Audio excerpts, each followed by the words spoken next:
And we are live. If you are watching this on YouTube, whether you're watching this live or you're watching a replay, I'm going to be helping a handful of agency owners grow their business all the way from generating traffic using Facebook ads to book calls to working those calls, converting those into deals to work on operational things. For example, systems and course material, stuff like that, in order to help an agency scale up their business. So if you get value from this, awesome. Leave a comment, share your thoughts. Aside from that, if you want help, if you like what you see, you want help, well, then all you have to do is go into the description of the YouTube video, click that, and you can book a call to have a conversation with me, and we can chat, learn a little bit more about each other, and see if I can help you out. If I can, we'll create a prescription for you on that call. That being said, hope you get value from this call. What's going on, bro? Yo, Yo, did I share the link inside the coaching call? How'd you hop in? I don't think you did. I saw the link. I think it was from December 15th. I clicked on it and I was like, oh, what the heck? It works. What? That's so weird. That's not normal. Uh, That's weird as hell, bro. Yeah, I saw the most recent link and I was like, oh, as soon as I saw December 15th, I already clicked on it. It was too What? late. Oh shoot, you know what I'm noticing, bro? I've been running this for a year plus, bro, with the software. It's the same link every time. I'm just not noticing that. Oh, wow. Wait, is that good or bad? It's not a bad thing. It's just I thought Yeah. links would be a little bit different every time. Dang. What's up, bro? How you doing? Good, bro. How are you doing? Chilling, chilling. Just, got a lot to discuss with you guys today. A lot of stuff I want to share. But yeah, I'm good, man. How's your weekend? It was dope. I mean, it was chill. Yeah, it was. It's my girl's it was our anniversary this weekend. It was today, but I took the weekend off to basically just fuck off for like a few days. And It was the 1 year anniversary? so Two. Dang, okay, yeah, okay. yeah. Mr. Rico Suave this past weekend. Yeah, so it was a good time. It was a good time. It was chill. I did Respect. hotel, it's kind of staycation here in the city. So we kind Okay. of cosplayed like living in the city. It was dope. Okay. You guys did what? You guys cosplay city? I didn't hear that part. We cosplayed like living in the city. Like Oh, okay. No, I thought you were in the city. I thought you live in the city. no, I stay in the Oh, burbs. yeah, Yeah, yeah. when I moved back there in the burbs. So where is she? She's in the burbs too? Yeah. Okay. So you guys like hung out in the city for like the weekend. Yeah, like going there and back. And I was like I was gonna stay there, but then like I'm like, bro, like I'd rather be in my crib. And then at the crib, I got him like degenerate behavior. I got gaming. My friends got me into like this game, and I was like, fuck it. It was actually fun. I enjoyed myself because you fuck with people. But Yeah. then I was like, man, where the hell did the time go, bro? It's like 1 a.m. Like this is not me. Yeah. Yeah. Well, hey man, you gotta enjoy from time to time, bro. So you used to live out in the city, right? You used to live Yeah, out. And how long you were, that's when you and I met. You lived yeah, on yeah. So like oh, back then, yeah, okay, gotcha. yeah, Okay, cool. yeah. Mason, hope you're doing well, bro. So I thought, there's a few things I wanted to share. If you're interested, Jorge, you let me know, but I'm shutting the Cinemark and cheat code down and moving on to something else. I don't know if you're interested. I can kind of share with you like what I've been doing the past few years and kind of what I'm moving on Oh to. yeah, yeah. Cool, cool. The dating thing. No, I actually decided not to do the dating thing. Oh, okay. I decided not to do the dating thing. I think there's still opportunity, just it's gonna take more work than I'm willing to throw down right now. Um, so yeah. Yeah, Um, okay, cool. I So got somebody coming in right now, but I'll be in and out. okay, cool. Um, so I guess we can talk a little bit before like, you know, Riviera hops in and then I'll kind of like start talking all at one go. But like, were there things top of mind for you, bro? No, I mean I'm updating my numbers right now, and it's just I ended up rescheduling that call, the sales call for next week. But So you had you we remember had the one that was like I fucked it up yeah. And that call was supposed to be for like Saturday. it was for this past Saturday? Yeah. Oh, okay. What happened? I was like, "Yo, you ready?" I was over there at the hotel, and I was like, "Cool." Like, I'm just take this call real quick, and then I'm like, yo, you ready? And she's like, oh, this and that. And I was like, you good to like move it around? Like today, I'm here, like I can do it. And she's like, no, let's just do it next week because I got all this stuff for holidays. And at that point, I was like over it. I was like, all right, yeah, whatever, right? Like we were going back and forth afterwards. I was like, cool, yeah, it's no problem. Let's go ahead and reschedule for next Saturday then. And then so we still tentatively scheduled for Saturday at 2 next week. But then we were going back and forth over text, and then that's when she kept asking about like the pricing and everything. Finally, I just like caved and like I sent everything as well. I would normally say it out loud. So like, including like the 500 to start, this and that. Oh, I thought that was the phone call that you were going back and forth. I didn't know that that was over text. No, that was because after she texted me the same questions, I'm like, bro, like we talked about this already, remember? And she's Okay. like, yeah, but I just need to know this. I'm like, I already talked about this on the phone with you. So I was like, don't you remember anything we talked about? And then I kept sending her emails and stuff, and she's like, hey, I just want to see some stuff. I'm like, I sent it to you. Like, are you not receiving anything? Like, you're not looking at anything? And so that's when I was like over. I'm like, bro, okay, here, this is what it is. Like, if you want to do it or not, like, it is what it is, right? Because the way it's like we were just asking the questions, like very just like, yo, tell me, tell me, tell me. And then I was like, you know what? If I tell her to like F off, I'm just gonna be like losing it. But if I say, here's what it is, right? Boom, here's what it is. She either accepts it or not. But I did say, hey, like, this is what I got. But why are you even thinking this if you're like, you got that other cheap person for like 3K, including ad spend for 3 months? Like, what are you doing? Like, why are you Over the talking to me? call or through text? I texted her that. Okay, what did she say? And she's like, I just really want to, um, I really want to make sure I'm going with the right person. Like that's about like credibility and this and that. And I'm like, all right, well, this is what it is. So you let me know next week. She was like, cool, awesome, thank you. And after that, she was like, the energy kind of shifted a little bit, and so it shifted a little bit. She was more like responsive. Hmm. So in terms of the call happening this past Saturday, and you said like going back and like I guess like what happened? Like what did she say? Like, oh, I can't do it, I'm busy because of this, or what? Like what happened? Yeah, so I, I just said, like, yo, we're still good for this time. And then I'm like, if this time doesn't work, we can reschedule for this other time, like today. Like I'm available. And she's like, she didn't respond. I'm like, yo, hello. I was like about to be like 5 minutes before. I'm like, you still good or not? And then she's like, let's sorry, I have a bunch of like New Year's or no, not New Year's, like holiday errands. So I was like, all right, whatever. Like, let's just reschedule for the next week. And then that's when she asked me the questions. That's when I was like, here's what it is. Okay, cool. Um, cool, man. So it is what it is, bro. We'll see what happens with that. I'm glad Mason's here. This is kind of like information for Mason can kind of like share a game with you, but like this is funny what Mason does. But I guess like what questions, comments, concerns, or thoughts do you have before we kind of delve a little bit into like ads and stuff, bro? Mm, me? Yeah, yeah. Nothing right now. I wasn't I wasn't really thinking much. Really just like the ads, I guess. Like they look good, the numbers still look good, but Yeah, yeah. It's just look letting good. them rip, right? Yeah, just letting them rip. Hmm. Uh, yeah. But no real questions or concerns. It was just that one thing. Okay. Yeah, bro. So, what I'm thinking again, I don't know why I didn't share this with you. I don't know what it was, and I just felt compelled eventually. I don't know what it was, but I was just like, man, why don't I just tell him to do this thing? And it's just like the follower growth funnel. Do you know what it is by any chance? Did you get a chance to check any of the content out, or like you're kind of like in the dark? A little bit, a little bit. So basically high level, and I'll let Mason chime in here. But it's pretty much high level is just your top of funnel is just you create an ad. Honestly, like from what I'm seeing, it's like it can be fucking dog shit and it'll still work.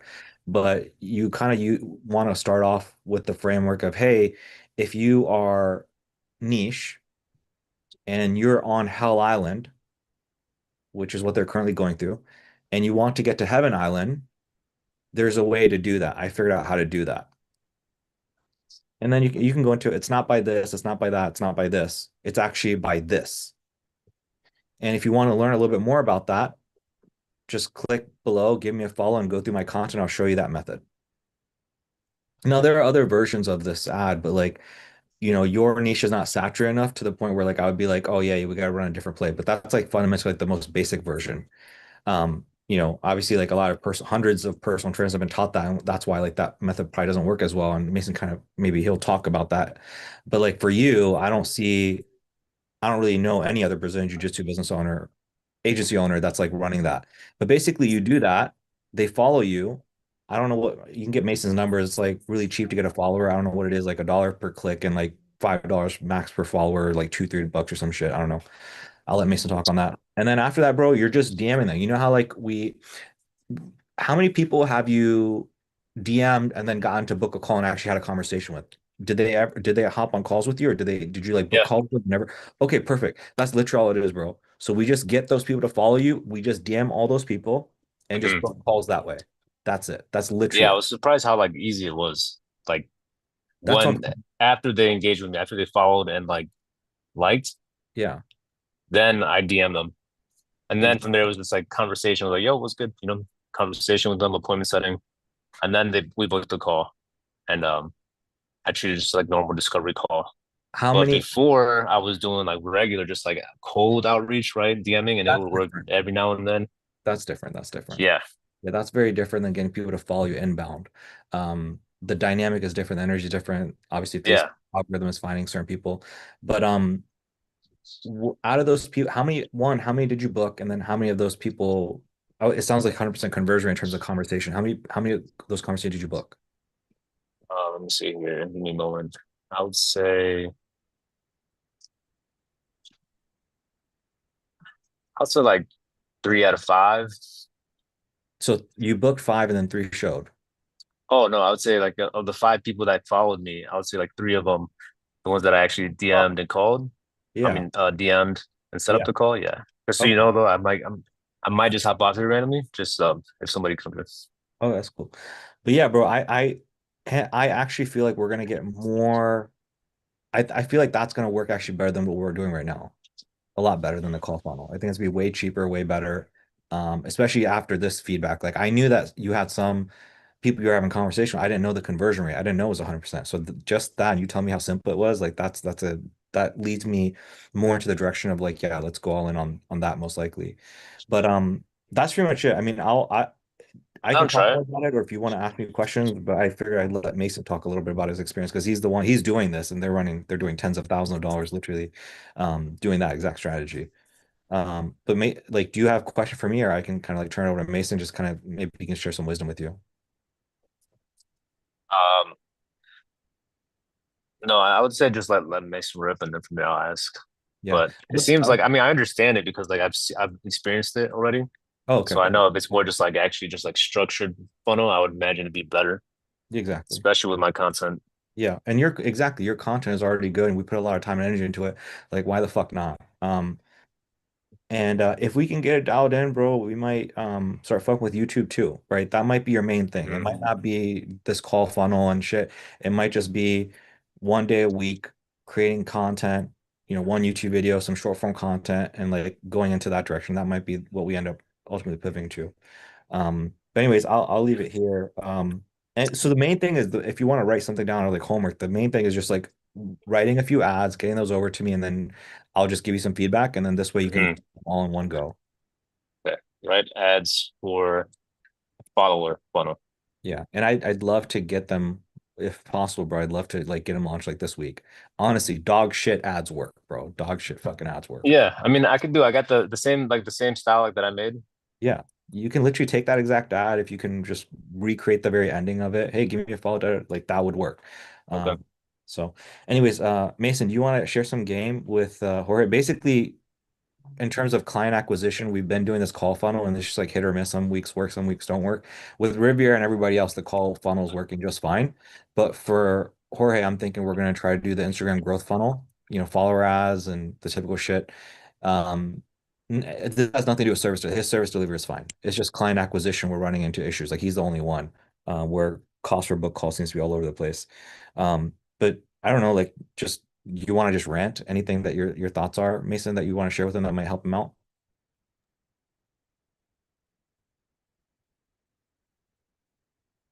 We can't hear you, bro. Hello. Can you hear me? Hello, hello. We can hear Shit, you. sorry about that. I keep my Zoom muted, and then I also have a mute on my microphone, so I unmute one thinking that I'm unmuted, but rookie Yep. mistake, I guess. So yeah, I mean, I've never obviously ran the funnel for like looking for jujitsu owners. Will it work? I believe so. I think in the space of like, you know, this funnel works really well from B to C.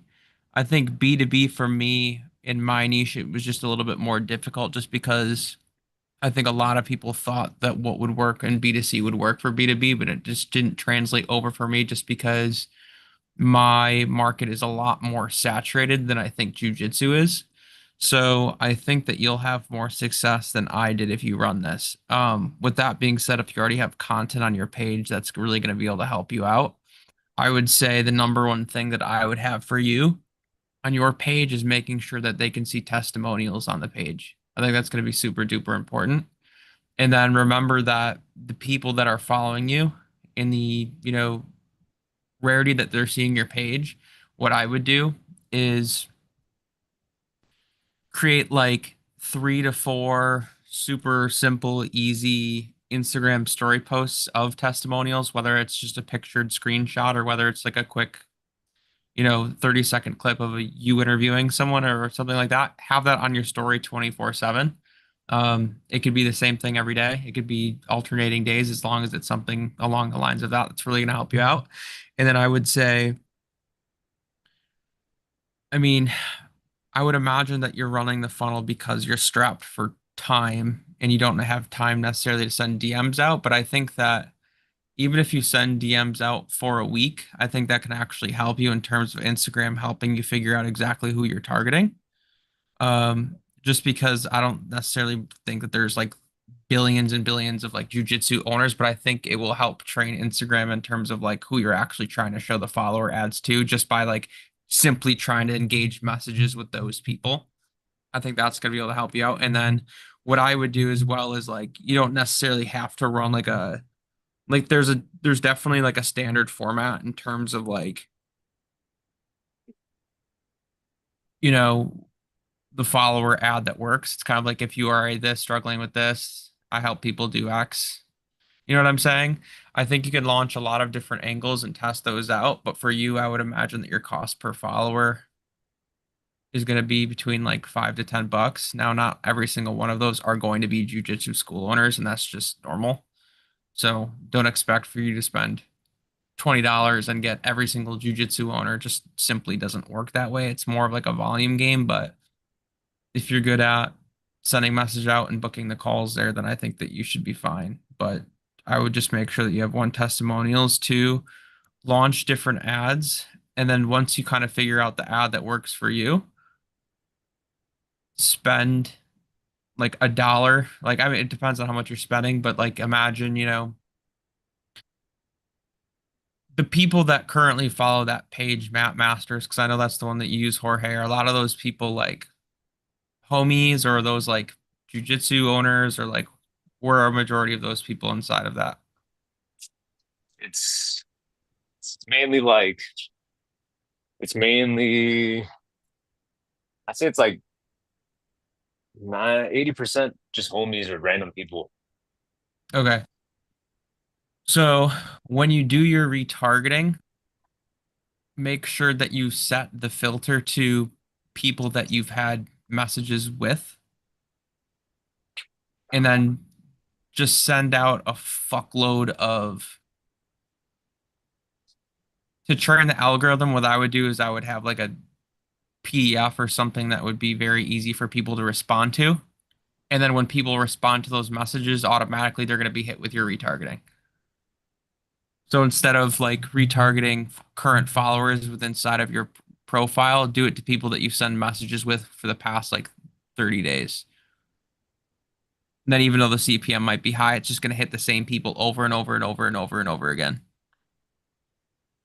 And like that way you don't have to spend thousands of dollars in retargeting. You could spend like $1 a day and get results, which is like really cool.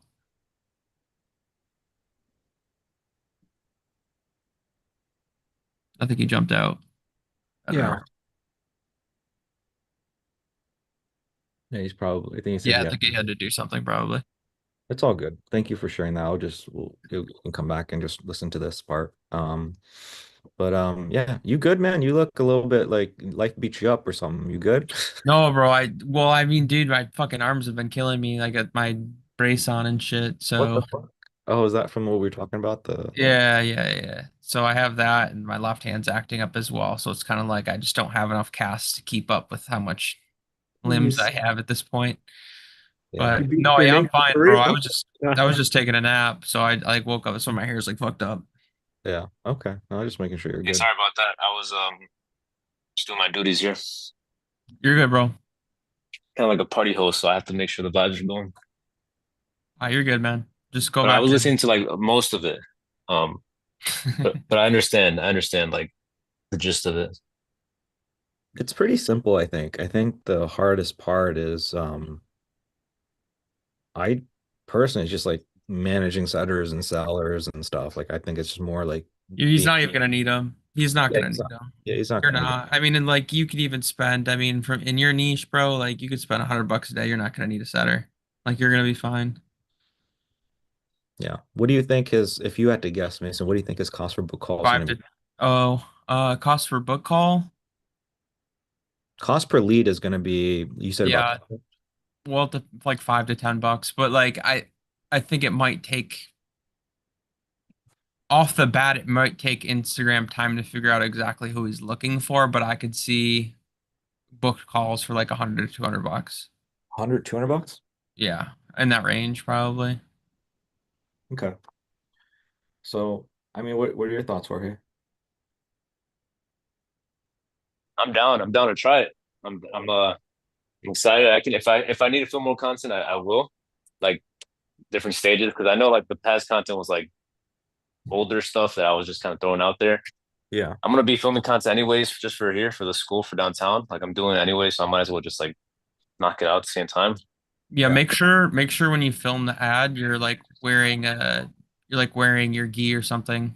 Not Yeah. like don't look like a professional in like an office. Like No, really no, yeah, show. I got that part. Yeah, like Yeah, definitely show that just because that's gonna help the algorithm in terms of like figuring out who they're trying to get the message to. oh, BRB. Jorge, you have anything else, bro, that you want to He go said over? he said he had to be right back. I think he's doing something.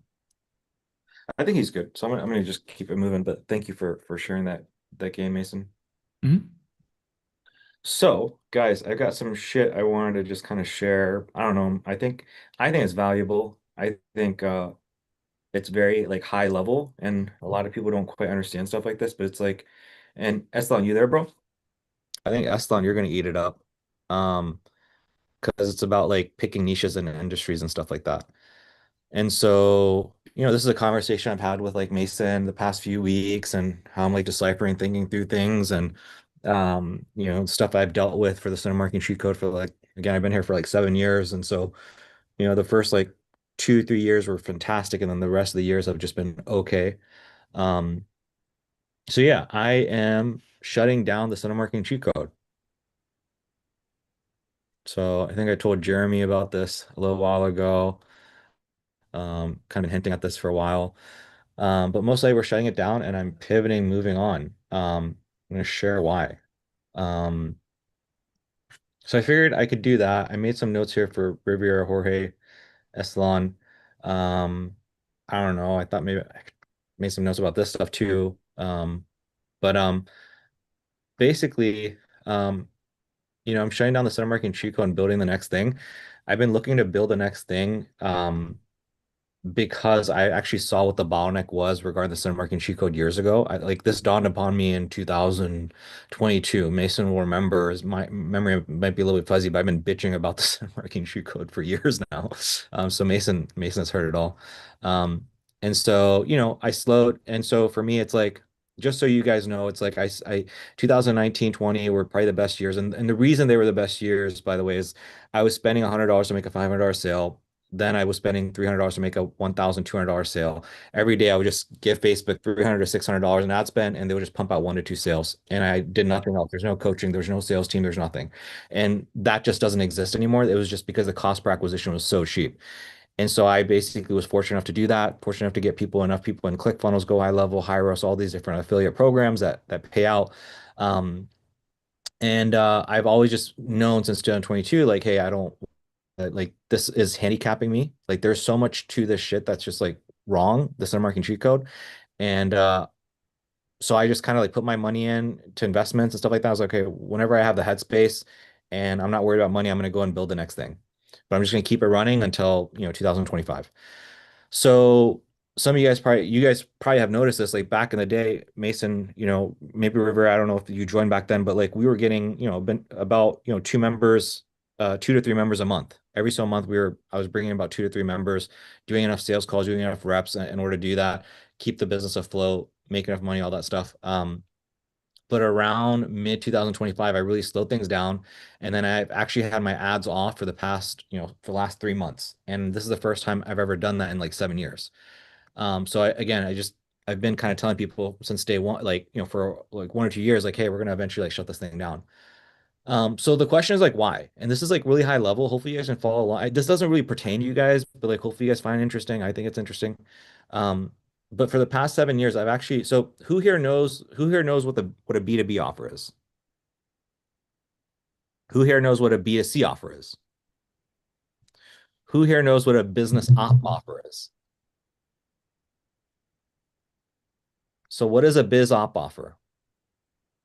If you had to guess.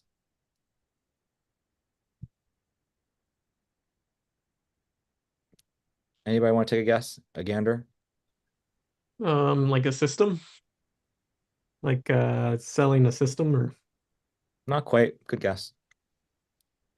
What else? Mason, you want to take a gander? It's basically like the octopus, no? Nope. Good guess. Interesting. So have I been doing so the summer marketing is a B2B, B2C business op? Like what offer am I selling? Am I doing a B2C offer? Am I doing B2B? What am I doing? B2B. Mason says B2B. Riviera, am I doing B2B, B2C? What am I doing? B2B. Eslan, am I doing B2B, B2C? What am I doing? B2B. Jeremy, am I doing B2B, B2C? What am I doing? Well, I feel like it could be a little bit of both. Okay, that's the first time I've heard a different answer. A little bit of both. Okay, so everybody is wrong. Koshi does not do B2B. Mind fuck. No. So from the outside looking in, it's Koshik works with video business owners and helps them scale up, right? That's a B2B offer. I'm working with video business owners, right? Fundamentally, it's a B2B offer. I'm not working with, people and helping them lose weight. So B2B, so what is a B2 business? So B2B is, typically your market is small, right? So there's only so many Brazilian Jiu-Jitsu business owners, there's only so many video offers. You can charge typically more upfront because they're businesses and it's a specialized thing. And you can typically charge for resigns as you make them more money, right? So you charge them 5K to get in and then you make more money and then you charge them another 2K a month or whatever. B2C, your market is large. This is what Mason does. So he's in a B2C offer. He helps women sell, he helps women lose weight. There's a shit ton of women. Last time I checked, there's millions of them. There's billions. So he's never going to run out of people to sell to. Now, usually you can charge less up front. Because of this, there's a lot of competition and stuff like that. And you're not selling a business owner, you're selling to your average 9 to 5er. And usually the retention is very little because once people get the thing that they need, they're out the door. You can't like for me, it's like, hey, I make somebody some money. It's like, hey, if I'm running your ads, you're using my funnel, you're using my shit. You got to keep paying me or my shit's shut down and then you can't make money more. So, hey, I got you in golden handcuffs. You can't really do that with B2C offers, right? Somebody signs up to lose 15 pounds, you help them lose 15 pounds. The chance of them wanting to stay is slim to none unless you can like convince them and do some mental gymnastics, but that's very rare that you can. You can only keep them so long. So what is a business op offer? So let's start there. Business op offer is basically when you teach something like a business model. So teaching SMMA, teaching drop shipping, teaching Facebook ads, teaching high ticket sales. That's what a business opportunity offer is. And so typically what you're doing is you're typically going after the C market, consumer market, and you're teaching them some business. So you're teaching SMA to 9 to 5ers, you're teaching trading to 9 to 5ers, you're teaching drop shipping to 9 to 5ers. And so what happens when you have a business opportunity offer is one, it's mass market. That's the benefit here instead of the B2B. So you have basically the best and the worst of each of B2B and B2C. It's mass market. You can charge a little bit more upfront because it's got this connotation of being a businessy thing. So instead of a B2C offer, which is typically low, you're going to be able to charge a little bit higher end. And the problem is though, so these are the benefits. The con is that you typically can't retain. Why can't you retain is because you're teaching this business thing like SMA or drop shipping to 9 to 5ers. What is the likelihood that you're going to teach them this thing and they're going to be successful with it and they're going to sign on and keep paying you because you're making the money? Slim to none. So it's kind of a scam in a way. In a way, it's a scam. You're selling these 9 to 5ers a dream and saying, hey, I'm going to teach you this business. And then very few of them are making enough money to actually afford to keep working with you. So I have not been in B2B these years. I have not been in B2C. I have basically been in business op. And that's been like handcuffs for me for the past like 7 fucking years. The only reason it made sense for me, the summer market Chico, was back in 2019, 20, early 21, because I was spending money on paid ads and able to close deals, and there's no sales team, no nothing. And so we were able to scale to the moon. However, after that, what is the issue with the center marketing cheat code?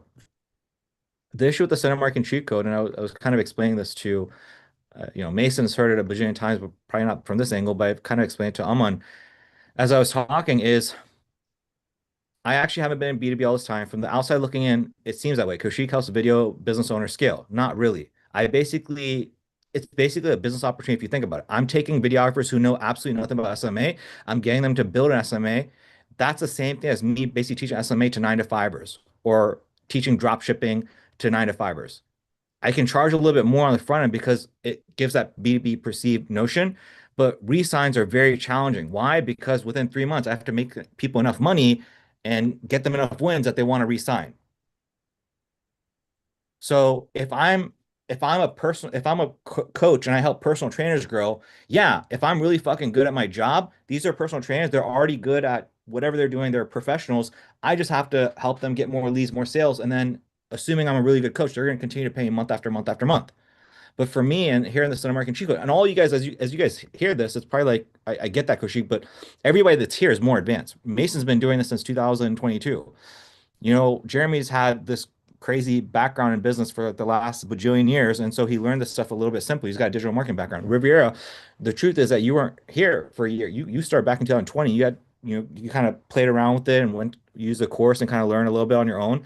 And Jorge, he's been here since 2022, and he went off and learned. So everybody that's here, there's a reason you guys are here, and there's a reason why most people are not here.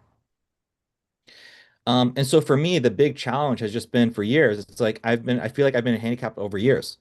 It feels like I've been wearing this vest for all these years, limiting my ability to jump as high as possible. But in some ways, it's good because it forced me to get really good at marketing. It forced me to get really good at sales. Without tooting my horn too much, I feel a little bit cringy, but I really fucking believe like I'm better than like 99% of fucking marketers out there in terms of like selling shit and then like retaining people and taking people through some kind of a crazy sales cycle to get them to buy more shit. I know because I've had to do it for fucking 7 years. And so for me, I feel like I've been playing this game on hard mode, and now by simply switching niches, I'm gonna go into what other people view as normal, but to me, it's gonna be like easy as fuck, just because I've been wearing this weighted vest for all these years.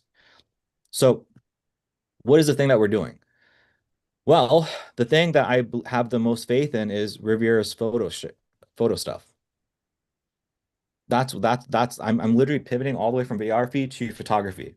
Still cameras, still whatever, but that's the pivot that we're making here. Um, so in terms of like how I plan on building this thing, I think that this thing has the potential to do like 7 figures, multiple 7 figures. So I'm going to be starting off doing setting, closing, onboarding, upselling. I'm going to do the whole shebang, right? Riviera is doing already. Essalon is messing around with this niche. Ron is playing around with this niche, but I'm going to be doing the whole thing. So you guys are going to see me in the trenches. I'm going to be building an agency right next to you guys, setting, closing, onboarding. After I close a few deals, I'm going to test around the automated webinar fund, which is what made us the most cash based since back in 2019, 20. I want to see if I can get people to buy a course for $300 and sell it for $1,500. I don't know if I can. I'm going to test it out. So before I go too ham, I'm going to test that out because that's some easy money if we can make that work. I don't know if it's going to work because the cost of ads is too high right now. And then what I'm going to do is at that point, I'm going to create course videos, systems, all kinds of stuff. I'm going to see how much money I can make working 40 hours a week. So I'm going to push myself. I haven't worked 40 hours a week in a very long time, so I'm going to push myself to work that. After that, I'm then gonna. So here's my idea to scale. And again, there's so I've bitched and moaned about this to Mason. So many people, I see so many people build their agency to $100,000, $200,000 a month, and they crash and burn. And you might say, Kushik, if I made 100,000 a month, like what the fuck? Why would I? No, it's because most people they start here. They start at negative 50K.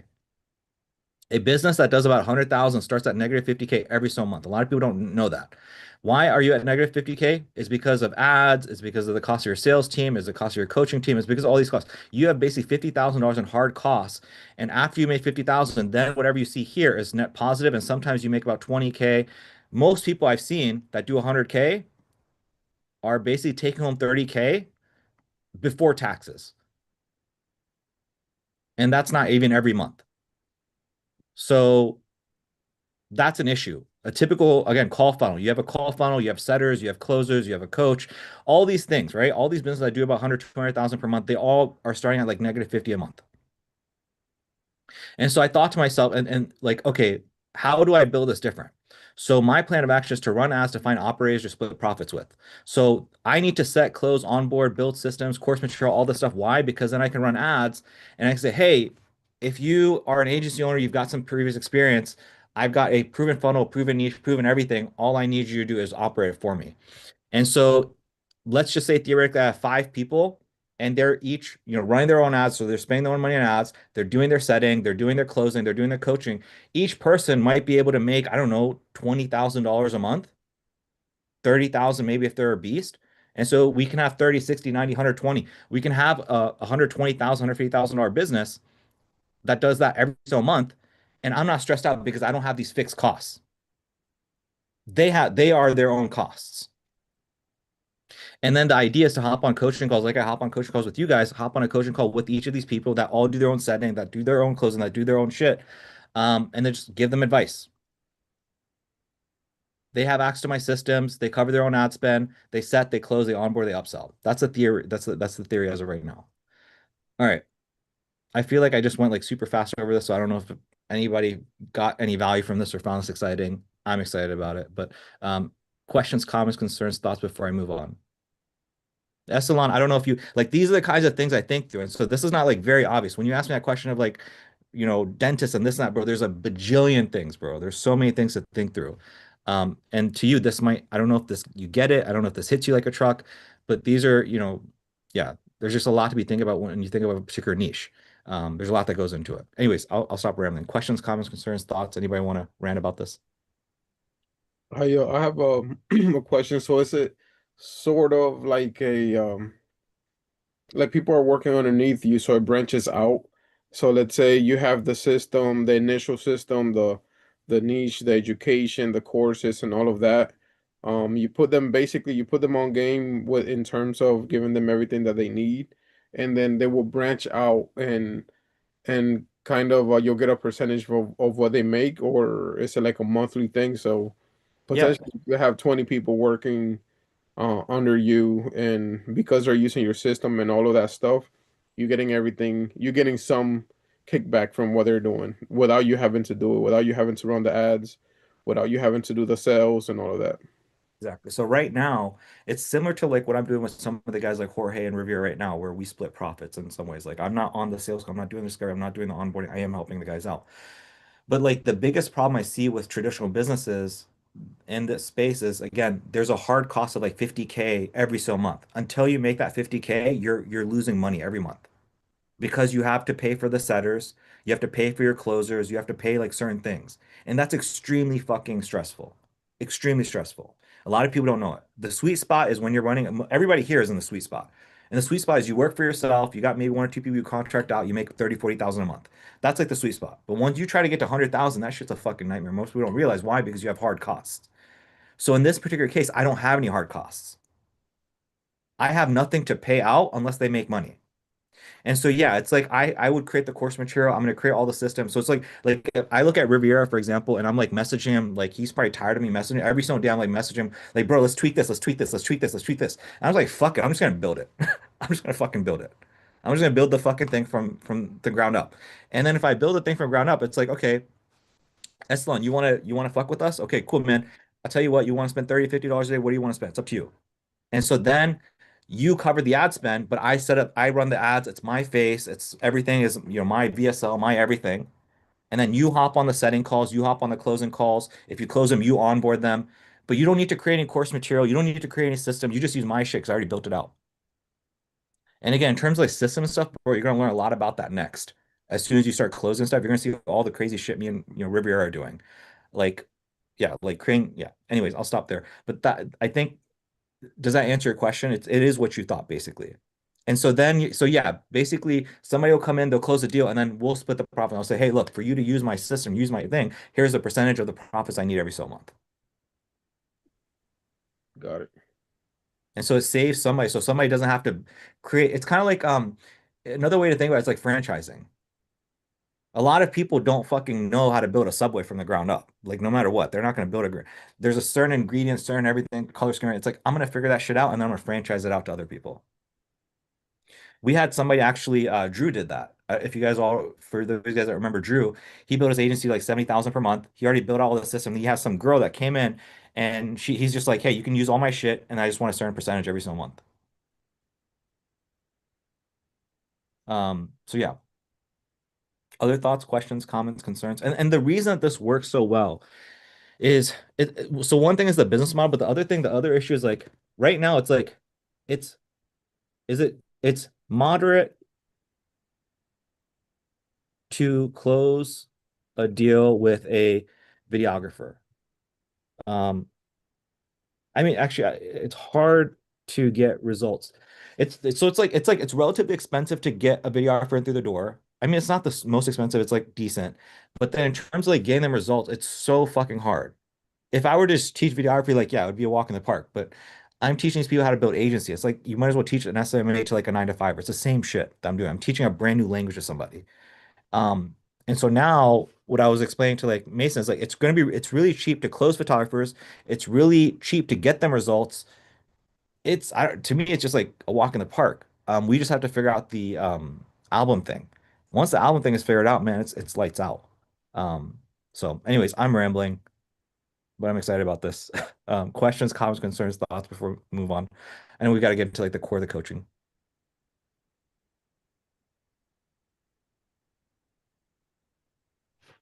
Yeah, I guess does anything change on our end here, or are yeah, in terms of like our flow, in terms of like the weekly calls and the group calls and stuff, or The cinema marking cheat code, like these calls and stuff. yeah, Yeah, so I mean, you guys have probably noticed nobody new has been here for like 6, 7 months, other than Estelan. And Estelan again, I just know personally. So I'm gonna keep doing these with you guys, until you guys don't want to do them. But I don't know. I plan on doing these for at least like another 3 months, maybe, and then from there we can kind of reassess and kind of just figure things out from there.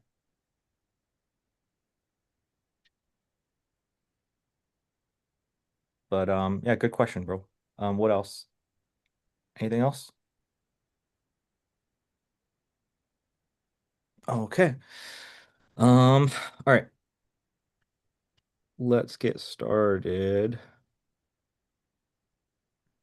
So who here like is kind of in a time crunch that has to leave? Because I know I just spent like 40 minutes talking. Mr. Jeremy, I didn't expect you to be here. I just read your stuff in Slack. How are you doing? Yeah, I'm doing all right. I talked to my mom and she said just she was doing fine. So I just decided I'll jump on here. I haven't seen you guys' faces in a while and was missing you and missing hearing everybody's voice. And I don't really have any kind of an update. I've not to get all too detailed about it, but I've been having some health struggles and I'm doing fine at work. You know, all my clients are happy. I have 11 of them now. Everything's going well. Most of them are kind of asking me to, we've kind of come to the mutual agreement. Like in December, we're slowing things down a little bit because we just noticed around November, like this tapering off of all of a sudden leads that were, red hot on fire a week before. So, I'm still learning the medical spa world, but I asked a couple of them, like, go back to your books. What does December normally look like for you? Well, lo and behold, they're always slow in December because nobody's buying facials for themselves because they're buying presents for everybody else. So we tried like some gift card things that didn't really work. So there's a couple of them still doing very well, you know, but for the most part, most of them are like, hey, let's just hang on. We'll kick it back in around the 27th and 28th. Because then, you get the whole New Year's resolution. I want to look better stuff. So we want to take advantage of that. But yeah, everything's going well with them. I don't have any complaints or any problems. Everything, I'm learning slowly and surely that as long as especially with Andromeda, I've been very purposeful about how I'm designing my ads and trying to be diverse in the messaging. So they're not all, I don't create three ads that all basically say the same thing. I'm addressing different pain points in each one. And you let them run for a week or two and slowly and surely winners start to emerge. And even then if it's still spending money, you're supposed to leave those going because they're using the lesser winners to make the winner stronger. And so anyway, I'm learning a lot of stuff. uh and eventually it seems like if they hang on with me long enough, I start getting them the results that are so important to them but also to me, because I have a hard time letting that go. They're spending their hard-earned money and time with me, so I want them to succeed. That's just kind of a pride thing that I have a hard time letting go of. But um, yeah, I mean, I'm pretty happy with everything. Um, I'm interested to hear more about what you're going to do, as you transition out of this and into the other, and see if there's a place for me in that. It's interesting because this is the first year I haven't done a lot of video work because I joined you guys in August of 2024 and I was still doing quite a bit of video, but in 25, I pretty well, unless somebody came to me asking, I didn't advertise for it. I didn't put it out there. So in my spare time, I started getting more and more interested in photography. And so I just found that as much as I love videography, I might like taking pictures as much as, or not, if not more. So if you're doing something in photography, I might be interested in learning about that. Um, anyway, I'm just rambling. Just getting through the end of the year. It seems like that's what most of my clients are wanting to do. That's what I would like to do, is just get to the end of the year, get some answers for my own personal stuff, and get 2026 on the right track. Um, it's nobody's letting me have access to their Facebook groups. I almost hate coming on these calls because I know I'm going to have to fess up to that. I just don't know how to I just don't know how to make them do it. I offer like money and discounts, and if you'll get me so many referrals, or if you'll let me go in there and manage it and respond, we can respond back and forth. We'll work as a team. I just haven't been able to kind of get anybody to buy into that yet. And I understand. I mean, most of these people I've only known for a couple of months, some of them a little bit longer. The guy in Minnesota I've only known from September. The lady in South Carolina, I've kind of explained to you there are some things there that make it harder to communicate with her. If you'll think back, I'm sure you'll remember. But uh, the other ladies and people, I've just not built it up enough where I think they're like, all right, let's do this. Like they don't see it as an opportunity for them. They think they're working for me, I think is the biggest hurdle I've got to figure out how to overcome. But it has been nice. I have to say, really, since August, I haven't really, it's probably August or July. I haven't run any ads. All the clients I'm getting are purely referrals. And I think I told you a long time ago, I wanted to get to 10 because I felt like 10 was going to be a place where if I went too much over that, I wouldn't have time to help everybody. But it's been pretty easy staying on course, doing what I'm supposed to do for them and for me. Um, but I do think in 26, I'm going to go ahead and raise my prices a little bit and start offering some of the cool AI features just as extras. And I don't know, there's just some neat little opportunities that Go High Level is creating that I think I can make little extra dollar bills on here and there. Amon referred me a client, which was nice, and he also showed me the magical trick of rebilling. So that was nice. Any new clients from now on, I'm not paying for their texts. I'm not going to pay for their phone numbers and phone calls and domains and stuff like that. I'm just going to enable that rebilling and tell them that, you should expect to pay 10, 15, $20 every month for your texts and phone calls. And that way I don't have to foot that bill. So that's nice. Yeah, I mean, there's your update. I don't have a lot going on. As far as like doing the new stuff.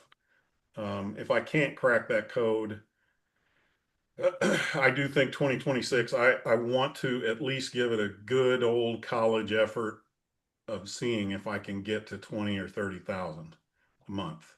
If I can do that, obviously I think I'm going to have to bring in some people to help me, which would be nice. So there's probably going to be a period I'm kind of working it out in my brain as to when, once I kind of get some answers for why I keep getting sick all the time.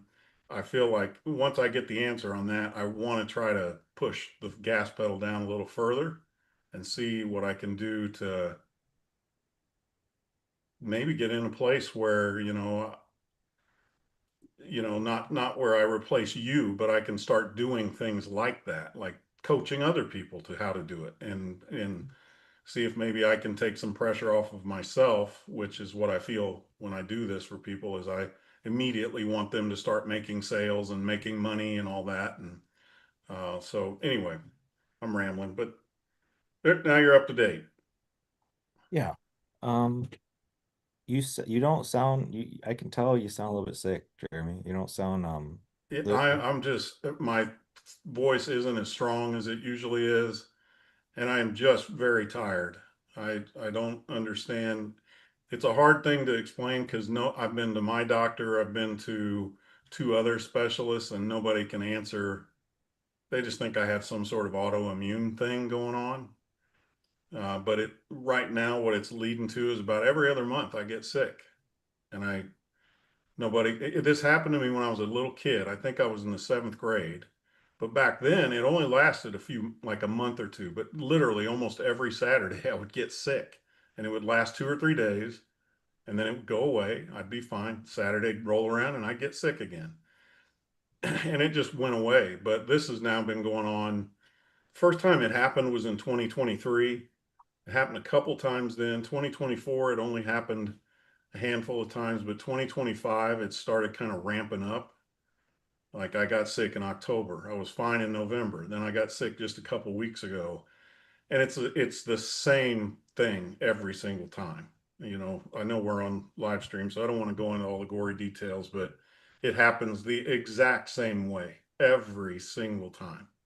And it's becoming more and more frequent. And so anyway, they're sending me up to the I looked over your stuff, which I'm going to explore, but they're going to send me up to the Mayo Clinic where, it's not like none of it's life threatening. Nobody feels that. But, what I understand about the Mayo Clinic is like if you go to a doctor here and they run a test, it takes a week or two to get the answer.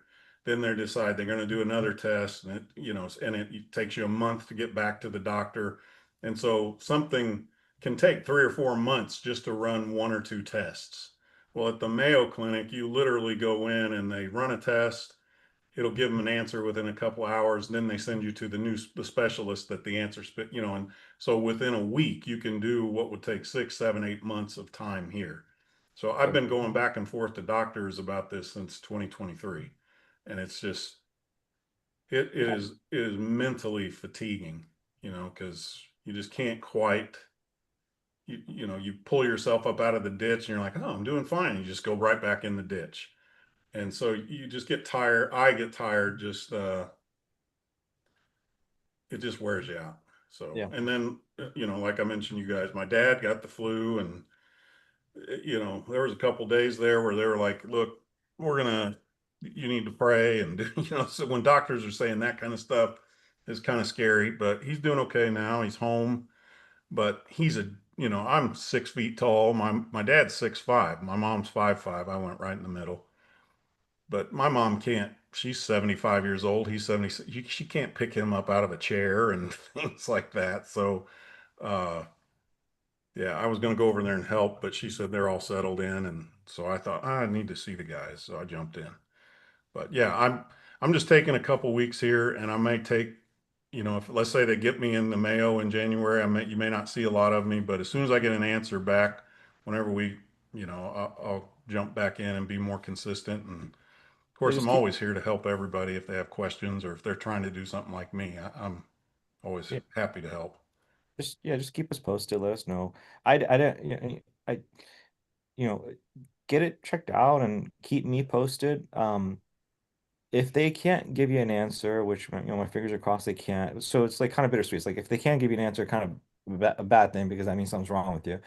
But if they can't give you an answer, it's frustrating, but maybe means like nothing's super wrong with you and it's just like Yeah. autoimmune stuff.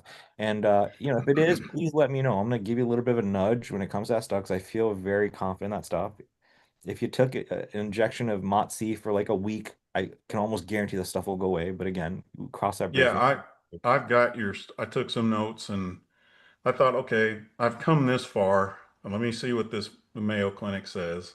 yeah, yeah. See what And they then say. if they're like, well, if we just don't know, then I'm going, all right, I'm going to Dr. Koshik.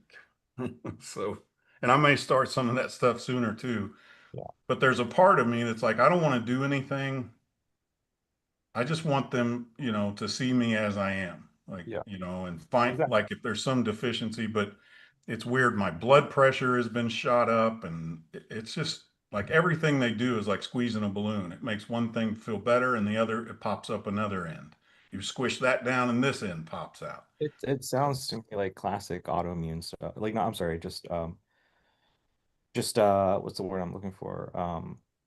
Metabolic, just simple metabolic stuff. Just your mitochondria acting up, your cells acting up. It's just age and getting older, and just that's just where these peptides come in. Like these peptides are coming in there, and they're changing out your oil and cleaning up rust off, and Is they're that they're what you not. did?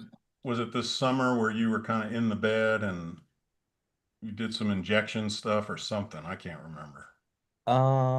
That was something else. That was not this summer. Maybe you're talking about like last winter.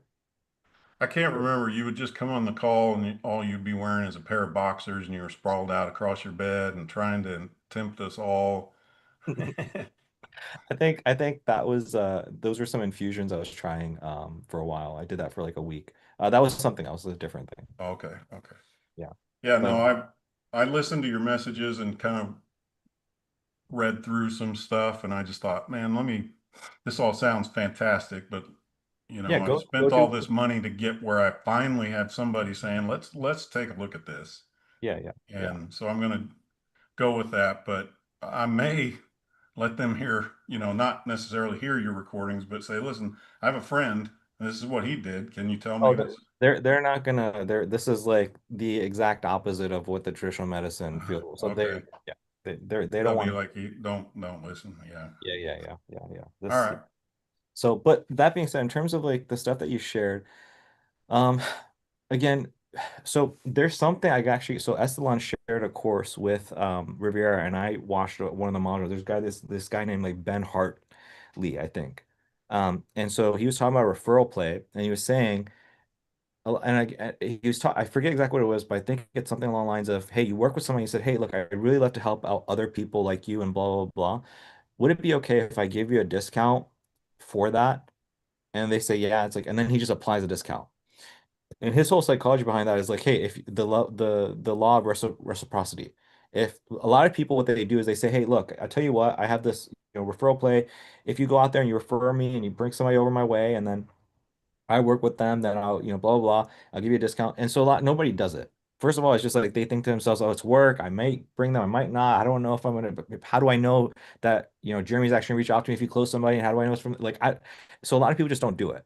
But if on the other hand you go in there and say, hey, look, I'd love to just offer you a discount for you to, go out there. And then they say, yeah. And then from there, you apply the discount and then they're like, thank you so much. You're like, cool. I'll go and actually like send you a doc. And if you just follow the instruction there, that'll help us out tremendously. And so now what you're doing is you're taking action, you're giving them a discount. So now they feel obligated to do the thing. And so if you have that document, it's a Google Docs, like, hey, go inside this group, join the first 5 group. And then once a week, if you can go in there and do this, and blah, blah, blah. And then we'll continue to give you a discount month after month, so long as you're able to do this. And so you So you initiate you it. you give them a, like, we're here, I'm going to build your go high level. I need you to give me these five things. No, by the way, if you do these five things, or please go do these five things too, and I'll give you a discount. So you're like giving them a to-do list, part of their assignment. You're giving the discount first, and then you're giving them the to-do list. And because of the law of reciprocity, they're going to say, "Yeah, I'll watch whatever you have in that doc, and I'll follow those directions." So they feel obligated to do the thing. So you're kind of like checkmating them into taking action. All right. I never thought of it because I've been racking my brain. I can only come at the one guy so many times before I feel like I'm gonna piss him off. And really quick, I don't mean to cut you off, but like, how do you apply this to? So that works really well for when you get initial signups. Obviously, you're already working with 11 people, so it's a little bit different. So here's how I would potentially do if I was in your shoes, is I would look at it from a place of like, hey, Jane, look, I want to share something with you. We're doing some really cool stuff with AI. Just a heads up, we are going to be charging more for this. The price point will be this. However, what I'd love to do is I'd love to just offer you a free month of it, and you can check it out. And so I've actually gone ahead and I've put in the system, and as you can see here, I've already gone and given you a free month. And moving forward, I'd like to give you 50% off. My only request is that you go ahead. I'm screwing this up, but my only request is that you help us help a little bit more of people like you. So again, I'm messing this up. It's a little bit hazy in my head, but you have to do something there and make them feel like they're earning, and then from there say, yeah, sounds good, and then you give them SOPs, you give them directions. Okay. Because it's a little bit different because these are people you're already working with. So it's like you can't just tell them to do it and you can't just give them a discount. You have to make them earn the discount. Right. And the way you earn is like, hey, I'm doing this AI thing. I'm going to be charging more for it. I'll go and give you a discount, give you a free trial. I just need you to do this. I've already gone ahead and done a free thing for you. If you can go and follow the stuff in this Google Doc, I really appreciate it. Okay. That's good. I never thought of it that way. Yeah. Okay. So, so you can give that a shot. The only other thing is, aside from that, Jeremy, the only other thing I have for you, and I've already told you this a few times, is you just create the Facebook pages and everything. I don't. It sound If you would have done it by now, you would have done it by now, right? So, Well, yeah, it's the groups though. Like I can't join. They start, now these groups. There's some groups I suppose you can get in where they just let you in. But a lot of them are, when you go in, they have four or five questions, and one of the questions is you have to put your license number in there or uh, whatever, okay, and that's where I'm getting stopped. okay, Because there were several of them I tried to, like these groups these guys are in. The guy that I've been talking, he's like, "Why don't you just join it?" And so I went in, I tried, and I get so far, and then it's like, I can't, I'm not a med spa. So they stop you. They're preventing people like me from getting in there, and yeah, I understand smart, that. that's smart, that's smart. Yeah. Okay, cool. So yeah, just give that a shot, and just keep me posted. Let me know if that works for you. All right. Well, you guys, I hope you all have a Merry Christmas or whatever it is you celebrate, and that Santa's good to you, and uh, great start for 2026. And Koshik, I'm excited for your new thing. I look forward to hearing more and more about it. Um, yeah, I see your notes here to me. I'm not sure what those mean. That was The just create assets or lead with this. I see that. Okay. Yeah, and then the photography play. I guess I was just going to tell you a little bit. So basically, um, maybe you can kind of sleep on this, but basically, what we've done is, so do you know the photography funnel that Riviera's built? No. Okay, so it's really cool, right? It's just an image. It shows like, pregnancy. Like it's just like a collage of like five photos. It says, hey, $150 mini session.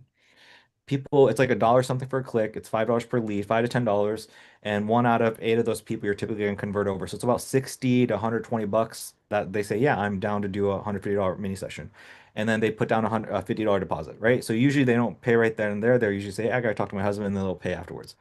From there, then the cool thing is you stack them all in one day. So you'll do Saturday and just do back-to-back shoots. So shoot This one, two, this three. is kind of on 2 Saturdays in November and one in December. I tried it for myself to have a mini sessions here in my studio. I only got three bookings. I Yeah. was running ads for it and everything. I wish I had known about this. Maybe it would have been more successful because I didn't do very well. Well, get better and stuff and let us know. And the reason I'm sharing this with you is there's a part that we're hung up on, we're trying to figure out. So basically, you'll stack them out like on a Saturday, just a bunch of them, and it just however many you want to do. And then what you do is right now, the way Riviera has is you go out there and you just greet them, and you say what's up, and you do the photo. And then after they say, hey, what's next? And you say, hey, look, I'm going to go back to my editing bay. I'm going to edit the top 80 photos and I'll send you a link and something like that. And then they say, cool. And then you edit, you send a link, and then there's just stuff that says, hey, it's this price point. You know, hey, if you want to add every additional photo, it's like $5, or you want to buy the whole album, it's 250. So basically, without doing any communication, sales call, or anything, you just get them to upsell from the 150 to 250, 350, whatever it is. Yeah, And that's that's kind of cool. The problem is that the LTV is not high enough. And so here's what we're trying to do. We're trying to sell physical albums instead. So the change that we made is when we go out there to do the session, we go out there and you do the photography session. And then when they ask you, hey, what's next? You say, hey, I'm going to go back, do the editing stuff and blah, blah, blah. And then, I'll share them with you. Also, here's a really cool like album. And so you show the album, you show the photos, you show the feeling of it. And so now they're like, oh my God, it sounds really cool. And so the idea is we then get them on a sales call. And on the sales call, we build everything out and we try to sell a $2,000 album. So we've basically gotten a $50 deposit, sold a $150 thing on the front end, and now on the back end, we're trying to sell a $2,000 album. The downsell is the $150 digital thing. So yeah, that's kind that's of what cool. I was doing. It was a 15-minute session. I had 60 slots available. 15-minute session, 150 bucks. You got 10 edited images. You could buy more, or you could buy the whole thing. I have a studio here, so I just completely redid it to look like a winter wonderland, and I had three people take advantage of it. But I think my biggest downfall in the advertising was I didn't have any photos of that yet, so I was using stock photos. I think people probably could figure that out. But I used a website that I've used for stuff like this before called I think it's called Session Book Session, something like that, where you pay 19 bucks a month and it creates a link and you put your sessions in there, put a contract, the whole 9 yards, all your upsells. Yeah, so I had it set up where if I could have sold everything out, I would have made $9,000, and it's easy work. If you're a good photographer, you don't have to do a lot of editing because you shoot it right in the camera, and maybe you fix somebody's blemish and that's it.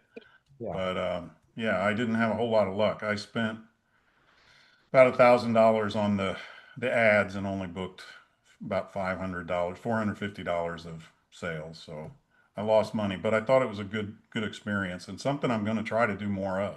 So If if if I you may give have it to a get with shot, you and let us know. Rivera to learn more about that. Yeah, yeah. If again, if there's something you want to explore, let us know. Again, it would be something where, we're trying to figure out the albums thing. And again, you've obviously been doing a lot of sales, and that might be something you can help us out with. Yeah. For that. But like on the front end, the part that you struggle with, Rivera's cracked that, right? So he's already figured that out. We're just Oh trying to figure. yeah, that I'm going to have to set up a meeting with him and pay him a little bit for the knowledge. So But okay, I'll let you go, Jeremy. I know you're not feeling the best, but that's all I had for you in terms of like actual steps. Did you have anything else before we let you go? no, like I said, you all be safe. Have a great Christmas holiday season.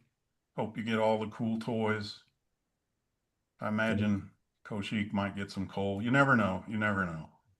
Yeah, So hard to say about whether somebody's naughty or nice, but yeah.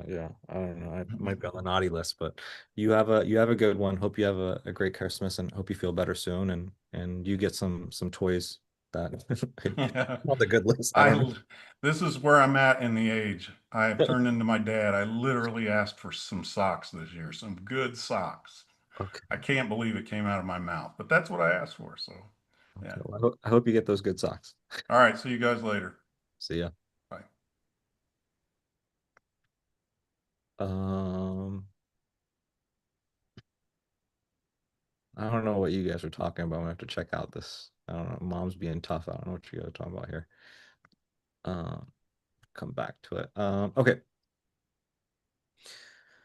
So, Estelan, let's get started, bro. Um, so a few things actually. So I sent your call to Ronnie, your discovery call and your sales call. And one thing he was saying was that, and this, I think he was watching the call with the $900 guy. Hmm. Yeah. And he was saying like Estelan, he's like very professional. He's got like great vocab. He knows how to talk to people. And he was like, this guy seems like he was bullshitting the whole time. That's what he was telling me. Again, I don't know. I haven't even listened to the call. He was like, he seems like he was bullshitting the whole time. And I was like, what do you mean? He's like, yeah, he's talking about being like part of a corporation, this, that, and all. So I was like, yeah, yeah. Somebody that's doing all that stuff is probably not making 900 a month. I mean, I guess disability makes sense, if like you're injured and then, you can't do any of that stuff anymore. But he was just saying like your energy seems very kiss ass until you brought up the mechanism. He was saying like how like the whole time it sounded like you were trying to like sell him on like just trying to open up, and then he started actually opening up after you brought up the mechanism at that point, and then he was like trying to maybe be a little bit more open with you. Um, and so I don't know. I just thought I brought that up, and I brought a few tweaks based off of that. Um, I guess like what are your thoughts on this? Do you have thoughts? I mean, you don't need to have thoughts. I just thought I'd bring it up. Like somebody else made that observation about you. I don't know. Well, I'm trying to see what call it was, so I can kind of put a face to the call. It I'm was not the it was the guy that the $900 disability guy. okay. $900 guy, yeah. Yeah, Yeah. that wasn't. I think I put it there in the notes. It wasn't a good call.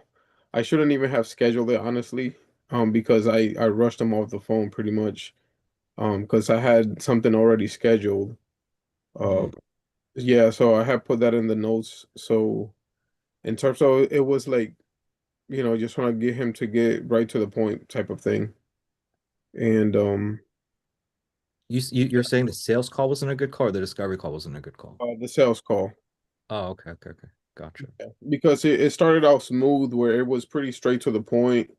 And then, when he started opening up and asking questions, then it kind of just took a little too long. And that's when I had told him like, hey, I'll follow back up with you later on today. Okay, gotcha. Okay. Um, yeah. One thing I was telling Ron, again, I'm not telling you to do this. I'm going to be testing this stuff out, but like, I was like, okay, well, if what you're saying is true and people are typically, not opening up at the very beginning, which, they usually aren't, um, I was gonna try something like, hey, look, hey, John, this is Kaushik. Look, before we get started, a little bit of myself, da, da, da. Also, this is a free trial, so you can put your card away. There's nothing for sale on this call. In fact, what we're doing is we're doing free trials in exchange for testimonials.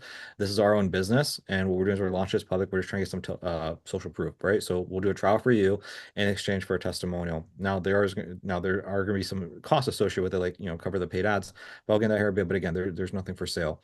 That being said, because this is a free trial, I can't just offer these to everyone, left and right. So I'm gonna ask you a few questions to see if I think I can actually help you out. If I can, I'll let you know, and then we'll talk about doing a potential free trial for you. So I'm thinking about potentially opening up the call like that. This way, their guard is like super down. Okay. Um, so just something I'm gonna be testing out. The other thing is like a lot of people, when it comes to 6 weeks again, they don't really watch the content. Same thing with this funnel is like they're not even watching the mechanism video. Oftentimes, if somebody watches like the best case is like they click the ad, they book the call, they go to thank you page, they actually watch the mechanism. Those people are like, yeah, bro, tell me more. But rarely are people even doing that. And so if you can like, I'm gonna probably mess around with this, but like if we can ask someone on the call, like, hey, just really quick before we get started, there's a video at the top of the page. Did you get a chance to watch it? It's about 11-minute video, yes or no? And if they say no, well then I know I gotta like do a little bit of selling. But if they say yeah, well then, I know that, they're probably more bought in. And so I know that when Cam was doing the two call close, he would go really ham on making sure people watch that mechanism video. So he would do the discovery call, and then before, and you probably saw the content, he like tells people like, "Hey, cool man, I'm gonna let you go. Like there is a video super important. I'm gonna actually text you and ask you your thoughts, so I make sure you understand it." And so, and then he would 2, 3 times he would make sure they watch the mechanism video before he would hop on a sale. He would not hop on a sales call if they did not watch the mechanism video.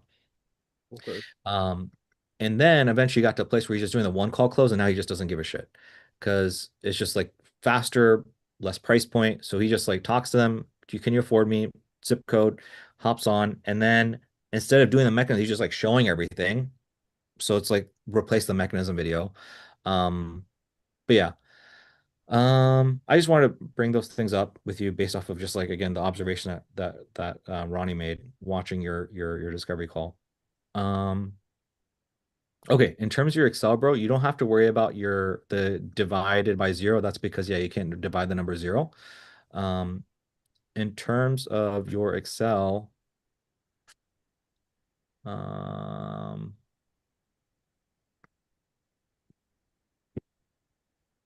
Yeah, bro. So if you want to like not put the function in, all you do is you just do control C and control V. So if I come in here and if I do control C, and then if I click control V, it automatically is going to have the function.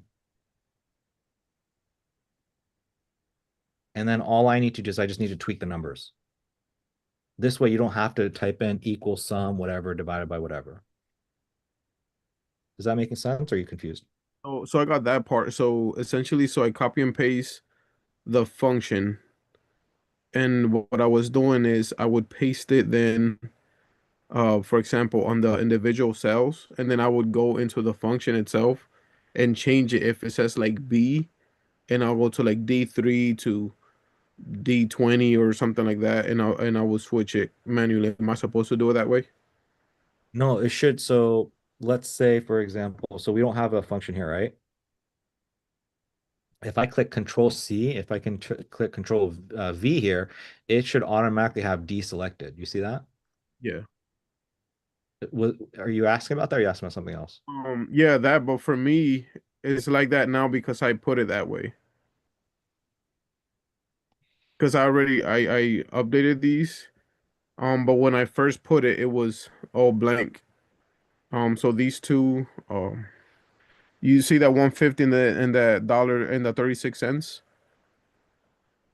What am I looking at? That 150 right where you had right by the blue to the right of the blue square that's highlighted. Yeah.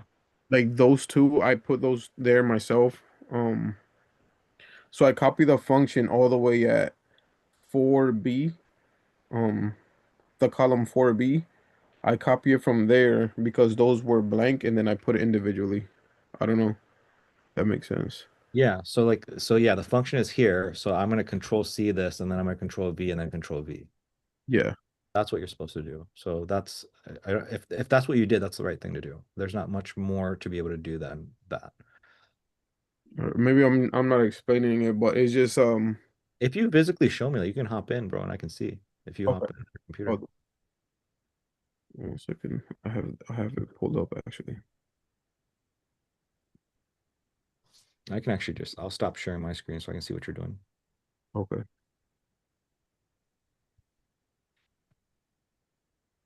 So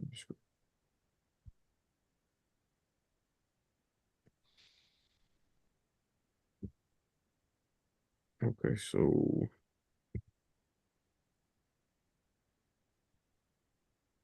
my bad. I'm trying to get this stuff away. You're good, bro.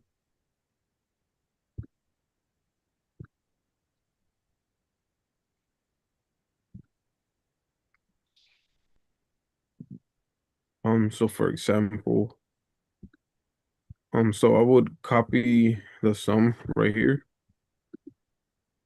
and then say if I wanted to do it here, it wasn't populating even though I was putting numbers in. Um, so I would just have to paste it, and then I will come in and put it like Oh, this. I see, I see, I see. Okay, so here's what you're doing. All right, so Control Z. So go ahead and click on 132, $1.32. Oh, 132. Okay. So so yeah, don't double click it, just Control C it. Okay. Now go back to D 4 and click it, and then just Control V.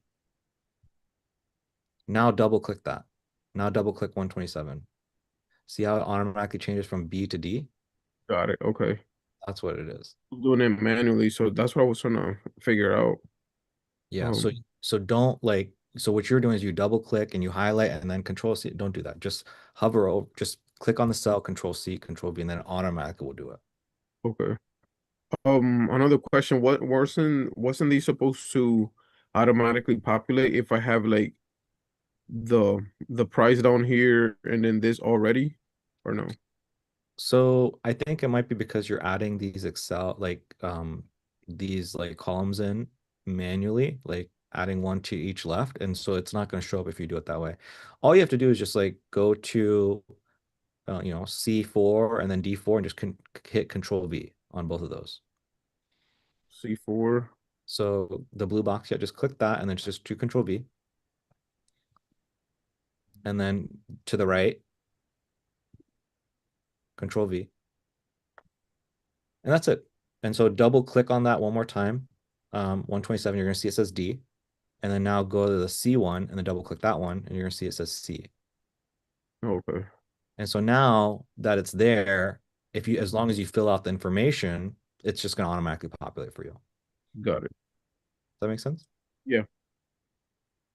It takes a little bit, getting used to and kind of figuring out what the cheat codes are. I You know. never anything with Excel prior to this, like at all.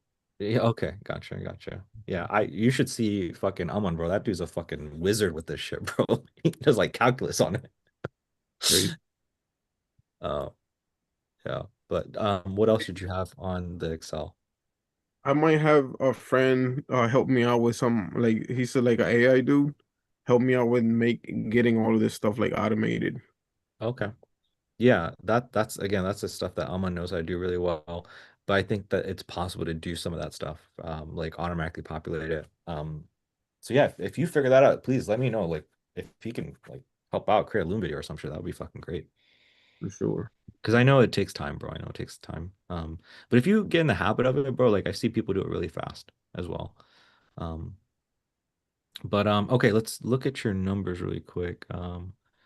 So how long have we been running the niche funnel for? Has it been 2 weeks or 3 weeks now? It hasn't been that long. Well, a week and like a half almost. So because we have three columns here. So basically for the 7th to the 13th, you spent $5. Yeah. And It was then, like one day okay. or And less then we than that. spent and then we spent $139 last week. That's what that's saying. And so we got 7 book calls at $19 a book call. Hell yeah. Live calls, $46 for a live call. Okay. Um, yeah, don't worry so much about like calls to be had still, like discovery calls to be had still, sales calls to be had still. If it like if you feel like it's confusing you, um, basically it's like I'm just try so it's like let's say you book out, I don't know, okay, let's say all right, so we booked out 7 calls. Um, there's some that are gonna be no shows, and then there are some that are gonna be just calls you haven't had yet, and it just skews up the data because I do conversion rate, right? So some of these are like conversion rate of discovery call book to live discovery call, conversion rate of live sales call book to live sales call. And so that conversion, that is very important. It's like, okay, what percentage of people is Estalon getting on the sales call? What percentage? And the thing is, like, that number is skewed if you don't take into consideration the calls he has to have still. Hmm. So that's why I put that there, like the number of calls to have still. Um, but again, it's not that important if it like fucks with you. No, I think I'm cool with it. More than anything, I just wanted to know if it was like for Which example, column? so for this one right here, the discovery calls to be had or sales calls to be had. Um, so essentially it has someone from Friday, which was last week, book a call for this week. So I haven't So, had that. so, so it would still be on the column E because you're attributing the ad spend to the ad spend is the input, and then the all these numbers are the output. So you would want to keep on this column, even though the sales call is for the next week, right? So basically for the week of the 14th to the 20th, you did the discovery call, you booked the sales call, but the sales call will not be until the 21st to 27th. You're going to attribute that data to E, not D. Yeah. Yeah, I got that. It's more than anything. So it's like, so what I'm asking is for the sales call to be had. I haven't had it because I haven't had a discovery call either, if that makes sense. So would I put it both on the discovery call to be had because I haven't had the discovery call, or this, or does it become a sales call to be had after I've had a discovery call to be had? I don't know if that makes sense. So so somebody booked a discovery call and you had the discovery call with them or you did not have the discovery call with them. No, so he booked like he physically went and booked last Friday, but he booked it for this weekend, for this upcoming weekend. So I haven't had the discovery or the sales call. Okay, so basically it would be discovery call to be had still, Okay, so I will put not on. sales call. It has nothing to do with sales call, but you haven't even booked it out to have a sales call yet. Yeah, that was my question. If it had to be discovery call to be had or sales call to be had, since Right. technically I haven't had a sales call, you know? Exactly. Exactly. So yeah. So right now, if you booked a discovery call, it's discovery call to be had still. And then let's say you do discovery call and he agrees to the sales call, then it would turn into a sales call to be had still. Okay, that was okay. Got it. Sorry, my bad. I was You good. answering the wrong question. That's I could make that a zero, and I think we're good, bro. Yeah, yeah. Hopefully, yeah. So I think we're good there. What else did you have for the Excel, bro? That was it, man. Okay. You told me just not to worry about it. Should I make it a I zero mean, or just leave it like that? now that you understand it, you can fill it out. I was thinking that you were getting tripped up on like which week something was. So it doesn't sound like that's what you're tripped up on. It was sounds like you were tripped up on something else. So in that case, I think if you want to fill it out, go and fill it out because it Yeah, seems like it should be pretty simple for you. yeah. But yeah, the div divided by zero, I wouldn't worry. You don't need to worry about that. Okay. Yeah. I think those are the key things from Excel. Let me go ahead and share my screen with you again now. Um, what else was I going to share with you? Okay. Um, this is does I mean I thought I'd just share this with you. But when okay, so this I mean this does apply, right? So what you want to do is you want to filter like the results total, but then you want to also filter the last 7 days and then the last 3 days whenever you look at the data. Why? And this pertains to again, like you know how like I'm asking, I'm like, oh, how are your ads doing? And you're like, oh, they're good, but I haven't booked a call since Friday. Hmm. So it's like, so what were your results leading up until Friday? Your cost per book call was like, I don't know, $10, $12 or some shit. And then if you look at the average now the average is like 20 bucks or some shit. Let's just say theoretically. And you might say, okay, well, that's still good. But you have to be very careful about this. Results can be good looking at things on average, right? So all the way from the start to now, it's like good. But then you might say, let me filter by the last 7 days, or let me filter by the last 3 days. And then you realize if you filter by the last 3 days, so if you look on average, it's like $20 per lead. If you look at the first 7 days, it's like $12 per lead. If you look at the last 3 days, it's like $70 per lead. That's what I'm trying to get at. Is like if you realize overall it's 20 bucks, first 7 days is 12 bucks, and then now 70 bucks, like, oh, sh some shit's fucking broken. Do not look at the average because the last 3 days are like fucking everything up. And so then the reason that's important is you have to have the ability to discern, okay, is the ad set ad dead, or do I just need to let it run for a few more days and let it continue? If my average results are 20 bucks, the first buck days are 12 bucks, and then these bu days are 70 bucks, it's like, no, no, no, bro, my shit's fucked. If it's 70, you can't just jump from like 12 bucks to 70 bucks. If it jumps from 12 to 70, that means that I should probably shut down the ad set or the ad and then duplicate and create another one. That's what I was trying to kind of get across to you. Okay. When I said like look at your numbers, we might have to duplicate it. This is what I was kind of saying. So it's understanding having the discernment to know, hey, do I need to give it a little bit more time, or hey, are the results fucked? And the only way you're going to know that is again filtering by different time spans. Okay. So Because how? usually what will happen is results will be like this and then just drop off a cliff. Or so you have to know if it's this case or it's this case. Oh, you're not sharing your screen, no? Oh, fuck me, bro. Wait, I am sharing my screen. Um, I'm on can okay, so can you see my screen? Now I can, yeah. Okay, so my bad, bro. This is what I was saying Hey, this whole time. Um, so so hopefully that makes sense in terms of 7 days, 30, 3 days, 20 days. So what I was trying to say visually is you have to know if it's this case or if it's this case. So what I mean by that is like, from here to here, it's like 7 days. And then from here to here, it's like 3 days. Versus here, it's like, oh, the last 2 days it's been in a slump, but it's probably going to go back up.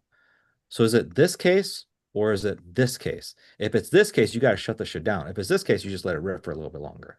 Is this making sense? yeah. So with you, it's like I'm kind of thinking it might be this case because you had really good results and they just like dropped off of cliffs on Friday Friday, Saturday, Sunday, Monday. That's not normal. Yeah, since the morning I did get two other book calls since the morning time. Okay, so what would your cost per lead be the last like since Friday then? If So you that's the part I don't know. So since I'm breaking everything down weekly, how would I go about doing it like for the past 3 days only? So like let's say you're asking me from So Monday. go if you go into your ads and you just filter from Friday to today, what is that? Okay, so you're asking me about the ad in the ads, not the Excel sheets itself to do that? Exactly, exactly. Got it, okay. I thought it was for me to make like a separate thing on Excel where I'm only recording those 3 days. I see, I see. So no, no, no, no. So you keep the Excel the way it is week to week, and then when it comes to stuff like this, you kind of have to like look at your Facebook ads manager to kind of discern that. Okay. That I know how to do. Just put it, I just filter out the dates for it since Friday. Yep. And so let me know how much you spent since Friday. Okay.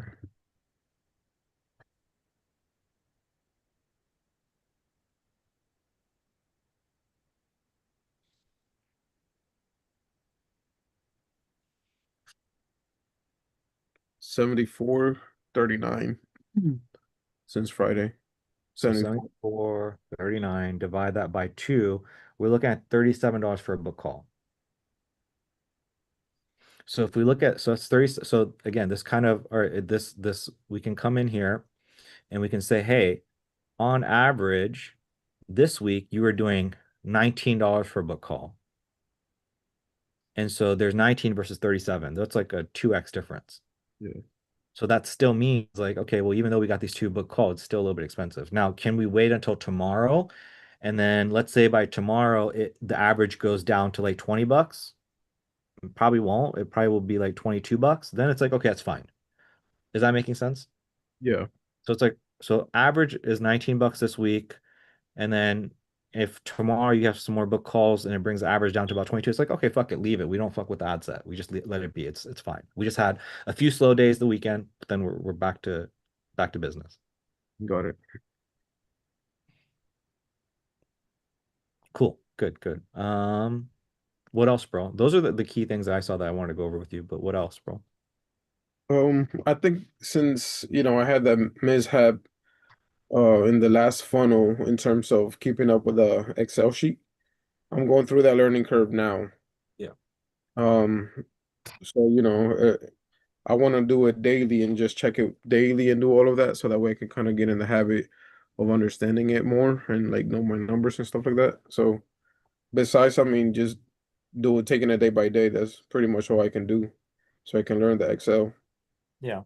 Good. Yeah. Do that. And then, like I said, Jorge literally reaches out to me every single day. He sends me a screenshot of his numbers and he lets me know, hey, here's what I'm thinking we should do. Here's the things I tweak. So if you want to like share with me, um, like, hey, bro, I updated my Excel and here's what I'm thinking.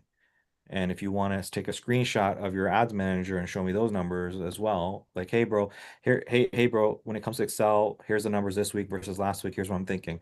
And then here's the look at the numbers the last 3 days in terms of ads manager. Here's what I think is going on. Here's what I think we should do. That'll be a good way for me and you to like kind of learn together. Got it. But yeah, you want to look at it daily to get in the habit of it. It's super important, super important. What else, bro? That's pretty much it, man. How are you feeling in terms of, I mean, what are your thoughts or anything in terms of discovery call, sales call? I mean, obviously Riviera is here, so you can, if you want to maybe talk a little bit, you kind of like get his experience. Obviously you guys are, talking to the same kinds of people, but now might be a time just to like verbal diarrhea, man. What's on your mind? This might be a time where you can get some alpha from either me or him. We were actually planning on having a meeting tomorrow morning, which I'm gonna like just show him like my process and stuff like that, and seeing how I have like organized with the slides, and then he can give me feedback. Um, and another thing, bro. So I don't know if you saw this in the sales call, but I've been showing this off, and I think it has helped like the album, like physically to the photographers and kind of giving them tip like how to upsell. And I have seen their eyes kind of light up when I'm talking in that point. especially with the Greg guy who's has a studio and he was wanting to do prints and stuff like that. Um, so this is like the album. I'll just show it up. I'll show it to them. So what I was thinking about doing is making a video tomorrow before I deliver this to the client. This was from an old client that they just wanted another print.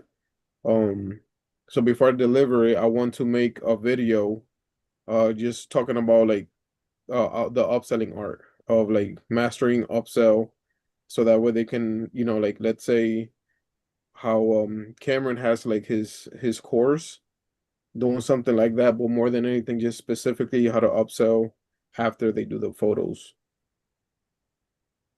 So you're wanting to create like a tutorial on how to do upsells, and then what is the purpose of this content? Like you're using it to convert people, you're using it for what exactly? More than anything, you know how there's like the script vault or the scripts, and then anything just to add to the to what they receive. Oh, so I see what you're saying. So you're thinking about like, okay, let me create this tutorial, and so when I do sign somebody up, they have access to that video. Exactly, yeah. I see. Yeah, if you want to do that, go ahead. Do that. I guess you're coming from a place of like there's if you can create some course material while you have it because there's probably something involved in like how you present it that's gonna help them close the deal. Yeah. I see. Yeah, That go. so I only have this album for a limited time before I have to give it to the client, and it costs like $300 to print. So I want to just take advantage of it before I deliver it. Go for it, bro. Go for it. Yeah, I watched Ben stuff, Ben Hartley stuff that you sent over. I checked out some of his stuff of how he like talked about presenting and everything. I wish he had some sales calls, bro. That would have been so good. As if he had some actual sales calls, like showing him doing it. Yeah. Unfortunately, there. I guess he doesn't have any sales call doing that, but he does talk about the process and how he does it and all of that. But it's not the same, you know. The same. Yeah, it's not the same. Like I was one because like I think Wendy tried to do one this past week and she got like 5 minutes in. That was a wrap. I think The the rap. lady she like bounced and so she couldn't get past like the 5 7 minute mark. And I was like, Yeah, I didn't exactly. watch it. I kind of skimmed through it. I didn't really watch the whole call, but I was like, man, if Wendy had like a call to reference of like somebody actually doing it, that would have helped her out a lot. Because we're kind of, I feel like me and Wendy and River were kind of in the dark, flying in the dark. To like, I don't know if what she's doing is good or bad. I don't have anything to compare it to. Okay. Well, if I do this funnel, I'm definitely gonna be upselling. So, and I'm Bro, very with that. So, exactly. That's what I was thinking. Is like if you run the ads for yourself, and so Riviera, this is something me and Eslan were talking about. Is like him just running the portrait photography ads for himself and like just doing a few, because he's gonna know he's done it, so he's gonna know how to do the Oh upsell. shit, that's Yeah. sick. Yeah, that'd be dope. Dude, Well, you'd be boots on the ground. We'd be like we have a mole. And exactly. he's in. Cool. You should. getting the client's perspective, I'm like, okay, well, one thing right off the bat that was coming to my mind when I was talking to Greg about it is that since the mini sessions are between 20 to 25 minutes, if you're booking them back to back, it might be a little bit, you're not going to have enough time because people usually do try to get there a little early. So let's say Hmm. 1 hour, you try to book two. There's not going to be that time in between that buffer time to kind of start planting the seed with the upsell. So it Hmm. might be worth it, even though if it's 25 minutes, but book out 45 minutes. So that way you have that buffer time to like, hope you enjoy your Yeah. shoe, blah, blah, blah. By Yeah. the way, something I wanted to share with you Yeah. and type of stuff. Yeah. Yeah. You create the buffer, but they're still getting like a 20 to 25 minute session, but you create your own buffer on your own calendar. So, like the next person can't book like right after the 20 minutes. Like that way it's like the client's not seeing the other client and then they're Exactly. just waiting on you and then they're like, oh, they're taking longer because she's showing him a book or he's showing him a book. So Mhm. yeah, I understand that. Yeah, and we've had that experience before where literally clients are lined up while Wendy's taking a photo session, there's clients lined up. So it's like, yeah. But that's smart. Yeah, buffer for Yeah. sure. Also for photographers as well, because I've done mini sessions before and it's like, it's almost like you if it's too tight, then they're kind of like cattle, where they're coming in like, all right, I'm gonna shoot you. All right, next. All right, you shoot next, unless that buffer is there. Mm-hmm. Okay, yeah, that makes sense.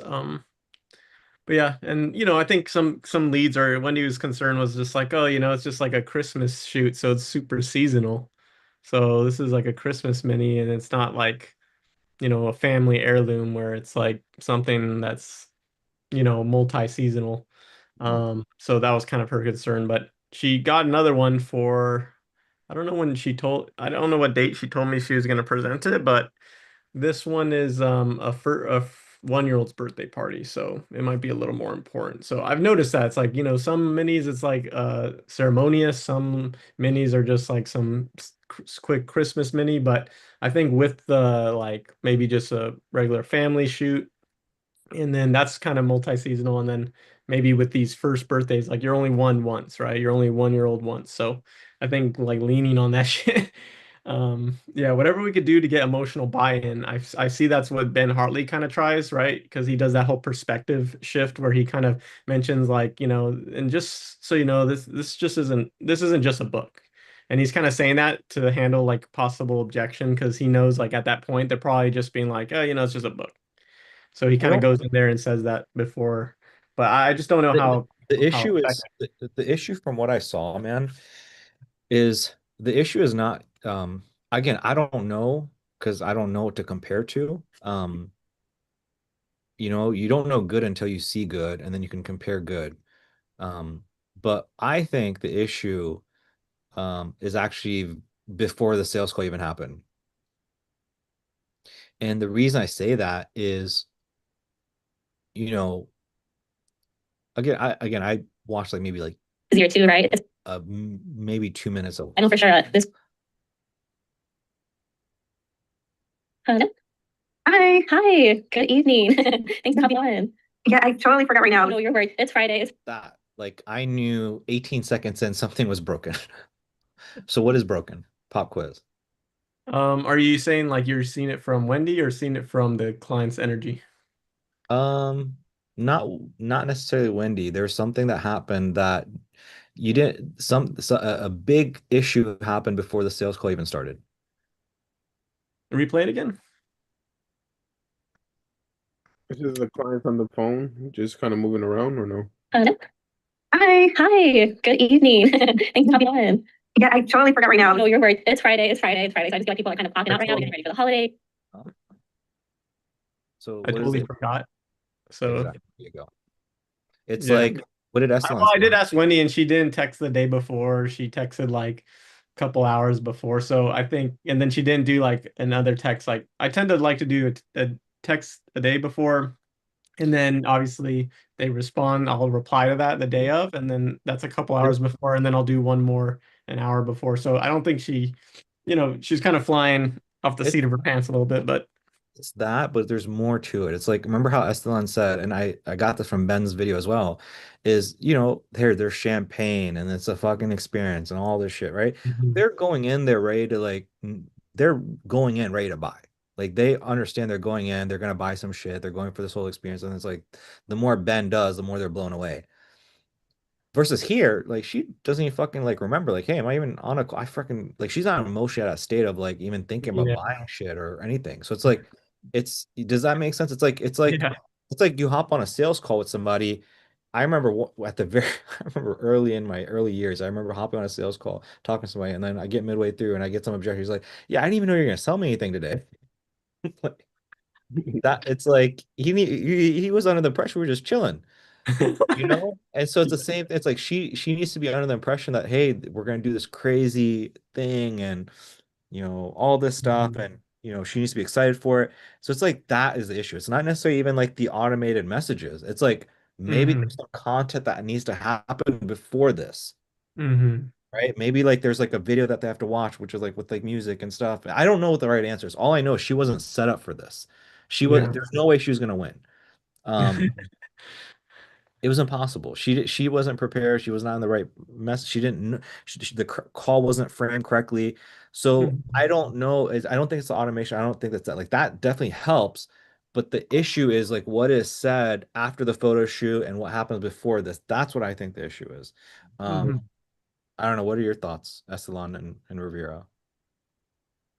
Yeah. Yeah, it's probably something planted before. I think that's probably the most important part of, because if not, well, two things. One thing is that if she's doing half deposits and then she's doing the collecting the other half whenever they're doing the delivery, which is something I was thinking about talking to you about tomorrow. If she Hmm. half deposits and collecting the other half during the delivery, the client is basically paying two times, paying two times. They're paying the half deposit, and then they're also paying a dish in addition to that for the upsell, as opposed to like the way that we were doing it, or the way that Ben Harley has it, and the way actually most photographers do it. They're collecting the whole entire money before the shoot, because then they forget that money. They forget they use that money. So now it's new money that they're using. So Hmm. I don't know if that makes sense, but It makes think sense. yeah, like if you're going, you have to pay first. You have to pay to get to zero, pay the other half, and then you got to pay to get something. As opposed to, so she might already have that in her mind. I'm like, oh, I have to pay this and I have to pay this. As opposed to she's coming in excited and she's like, oh, okay, now I get to pay this. Without having to think about the other half of the deposit. So I think that, and together with building it up and like sprinkling that shit in every chance that she can, in terms of talking about it, like, oh yeah, what do you think about this? From I think that's the biggest thing, is just sprinkling it in everywhere you get a chance to kind of just put that in their head and getting them excited. Yeah, we have to test it out, man. I will say there's a difference between paid ads versus referrals, as you know, right? Like it's very different. Ben Hartley getting somebody that's like already ready to buy and pay, and then he gets money and then clears it out to zero and then has another experience. That's very different than somebody come from paid ads, where if you think about the paid ads, I mean, you have to experience it for yourself, Islam, but these people are under the impression that they're just going to pay $150. And so you have to like really do a lot of mental gymnastics to get them to a place where they're ready to buy an album. There's more to it, I think. But it's you have to test it out. It might be oh hell no. Mason said, "Oh hell no," to the beginning of that sales call. This is like the conversation towards the tail end after Wendy did her shoot, just so you have a little bit of context. So this is basically all she did a shoot. There was this conversation, and then it went to so this will give you a little more context. Right? Because I've done some photos in the past where I printed out through like Walmart or something, and I feel like the quality is not always, it's not always pristine, right? Like it's like the bare. I don't know if it's too fast, bro. Be 4X in that bitch. Right? Because I've done some photos So basically, she's just like, hey, Walmart's things are not pristine, and she's leading with that. in the past where I printed out through like Walmart or something, and I feel like the quality is not always, it's not always pristine, right? Like it's like the bare minimum. But I did find a great place for them to be able to do these prints, and then I decided like, why not just make an album for you guys to check out, feel it for yourself, how it looks and all that. So yeah. Nice, yeah. So for an album like this one has around about 100 photos. So wow. yeah. So when I deliver the photos to you, you guys will get about 75 to 85 photos. And then on top of those photos, you also get some black and whites as well. With the package that you chose, the full package, I know that you would be able to get 25 photos, right? Because that's what you kind of pay for. And then we do like to give you the opportunity to select them all if you want, or select a little bit more, right? So you're not stuck at the 25. You do have the option to purchase more just in case. And then if you were to go with that option, this is kind of how it would look with all of the photos that we took today. Yeah. Do you have any questions about that? No, this is great. It reminds me of like my wedding. Oh, I yeah, had, like an yeah. album like this too. Oh, okay, yeah. Yeah. I was gonna ask you if you purchased one for your wedding, Yeah, right? Those are always great. yeah. Yeah. And then we like to sprinkle in like the black and whites here and there, right? So that's what you'll be getting as well. But yeah, if you would be interested in this, we could schedule like a Zoom meeting for us. That way you're able to see how the photos look within the album, right? Because I know like just saying yes, but then it's like you don't know how it really looks until you see it. But if you would be interested in that, we could kind of schedule like a little day for you to just to see it. Okay, yeah, we can do that. Yeah. I would like to see something like that. Especially Great. with the family trip. Yeah, right. It's a perfect time of the year. What day would work best for you for something like that? So they schedule it, and then the rest of this is like small talk, like, hey, I know this one person that you guys all know and stuff like that. And so that was it. What are your thoughts, bro, when you hear that? Like that's it. So she did the shoot, that was the conversation, and then automations and stuff, and then this is the sales call. What are your thoughts? And then what would you do different? Like, what are your thoughts? Like overall, one, what are your thoughts? Two, what do you think the issue is? And third, what would you do different? You asking me or Daniel? I'm asking you, bro. Okay. Um, I think she actually did really good in terms of the way that she was communicating with the client. I think that what she led with though, she was leading with what they're receiving, which, just like us here, we're not like right away talking about what we're going to do or the things that we're using, I should say. We're not talking about go high level right away when we're in a discovery call. We're trying to get their problem. We're trying to figure out what the problem is and talk about a solution. So in terms of that, I think maybe she could have led with like, now that we're in 2026, everybody's just posting photos, whatever. What we're finding out right now is that less and less people are printing, so we're going to focus on that so they could have, memories, either a coffee table book or print that they can have that they could last forever, that type of stuff. Instead of leading with, oh, we found a place that has good quality, because she could do the same. She could find a place online that has good quality. Instead, I would have angled it towards like, one of the things that most of our clients are really, really valuing, and which is why we work with them, is that they're starting to opt in more so for printed products, so that way they can actually have those physical memories, and people, when they come into their home, whatever, they can sit down and look at it together, laugh together, and all of that. Because then that's more emotional as opposed to getting her excited about it, like, oh yeah, we could really have this physical prints, like, and then she touches it, like, yeah, this could be in your home or whatever, as opposed to leading with um like, yeah, we found this place that has good prints, basically, is the way that she led with. And I feel that was the difference, I feel. But I think she communicated very well in the way that she basically ended up booking her for that review. Okay. I get that perspective. That makes a lot of sense. So after she books, then what would you do different? Like between that and like here, what has to happen? um First, I think she should have more than an album. She should have a few different options, because if she can't sell 1,000, maybe she could sell 700. If she can do seven, maybe she could do 500. So an album could be like the main thing, the way that she presents the work and the reveal. But she can also have regular prints, like wall art collection, which it could be like three prints that she would design. Like on Fundy, you can do this on Fundy, Daniel. I don't Um, think so. So what I'm getting at is this. I don't mean my bad. I didn't mean to cut you off, but like remember the issue is this. Thanks for hopping on. The issue is she came in without the mentality of this experience and getting ready to spend money and hey, I forgot we even had a call. mhm. So that's what I'm asking is like what needs to happen between here and here to make sure she comes in appropriate, like with the right mindset, right with the right everything.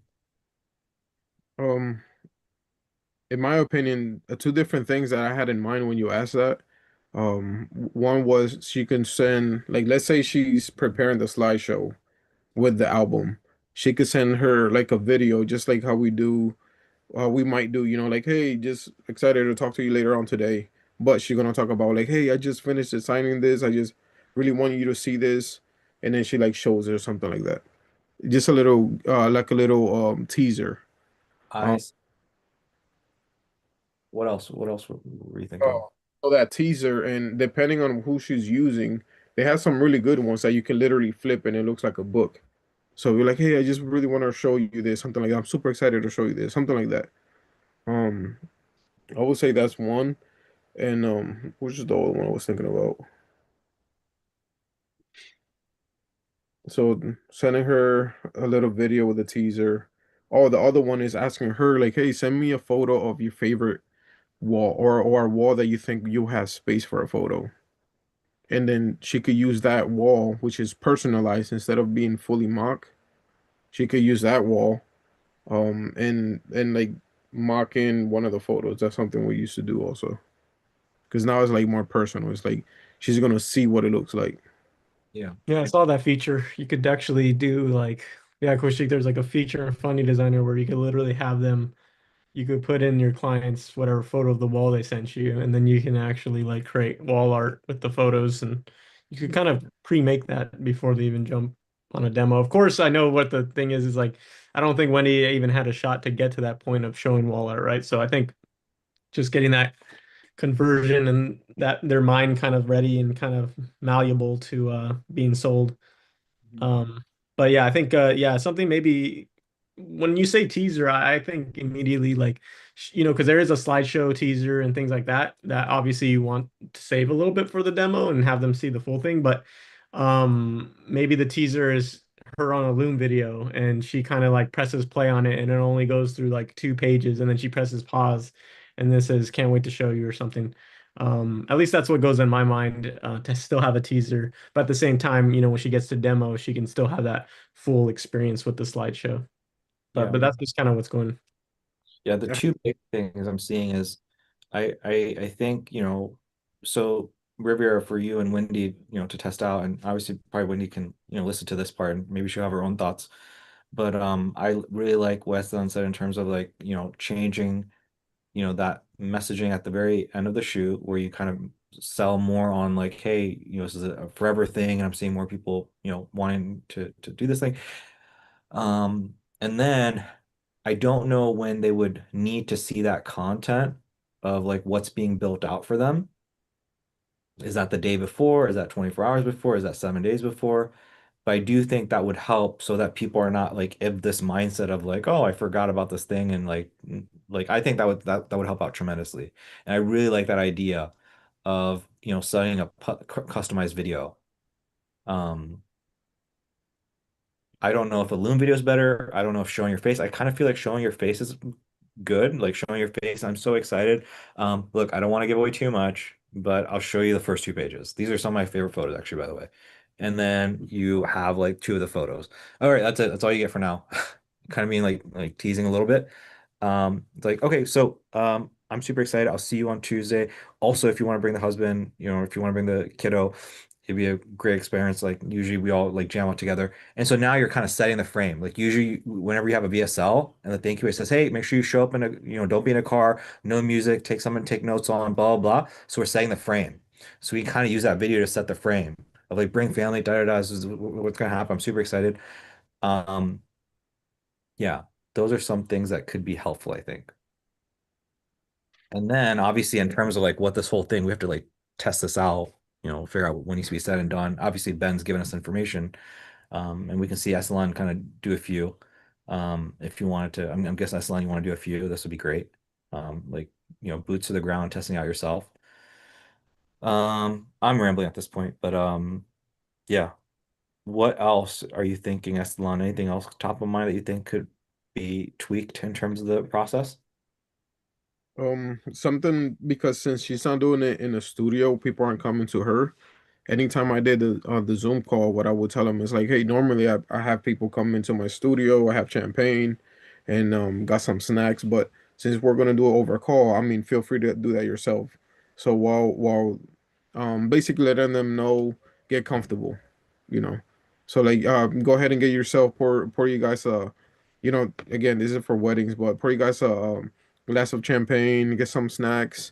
Make sure that she has their favorite music. I used to get their favorite music, and I will used to put it on there. Like, hey, what's your guys' theme music for 2025? By the way, as a family, if it's a family session, hey, what is the movie? What is that music you guys listen to when you're in the car? I started asking that as a family, or if it's a wedding, you would obviously use the first dance songs. So make sure that she has music in the slideshow, because that's just gonna make it more emotional. And then you put it, big screen. Then you just let it play. Try not to interrupt. Good music. If they are actually doing any snacks or eating or drinking or anything like that, that's gonna help a lot. Okay, so hopefully you're getting this, Riviera. Obviously, I know you're using Phantom, but all of this I think potentially goes into not all of it, but a lot of it goes into like that video, I think, when you create that video. So I'm super excited. Hey, make sure you're da, da, da, I'm gonna be here, chilling here, champagne. Feel free to pour yourself something and just get cozy. It'll be a really fun experience. But I just want to make sure you guys get cozy and blah blah blah. So again, yeah. Um, I might have a recorded one. If I do, I'm gonna look through my. bro, I can tell you. bro, if you have one and we have not seen one yet, because we've Let's been go. the whole time, bro. I would love to see one. And it was like a $1,000 album that they purchased. Bro, if you can find that shit, bro, please send that. Let us know, bro. Sure, that'd be helpful. So, but yeah, I mean, I mean, what else you guys, that's not, what else did you want to chat about, bro? Oh, nothing, bro. I just really needed help with the Excel sheet. That was pretty much it. Um, I have those two discovery call. One of them, they're booking out for some reason like 3, 4 days in advance. So I tried calling them, seeing if I could do it sooner. Didn't get a response, so I texted. So I'm waiting on that. Okay, cool. Yeah, and then obviously you and Riviera are hanging out tomorrow. You guys are gonna talk. Riviera, so you're busy Wednesday through what days are you busy, Riviera? You're busy Um, I think just Christmas is Thursday, right? I think Christmas is Thursday or uh Christmas. Christmas is on the 25th, right? yeah, so yeah, just I mean just Wednesday and Thursday, just because of the holidays, and then but outside of that, man, I'm fucking done filming for the I got Right. no shoots for the rest of the year, so Okay, good. When is your next shoot? Like when is your next like kind of busy patch? um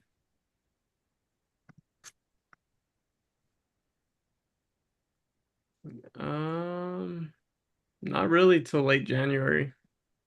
Okay. So All right. Cool. So, I mean, what time are you two hanging out?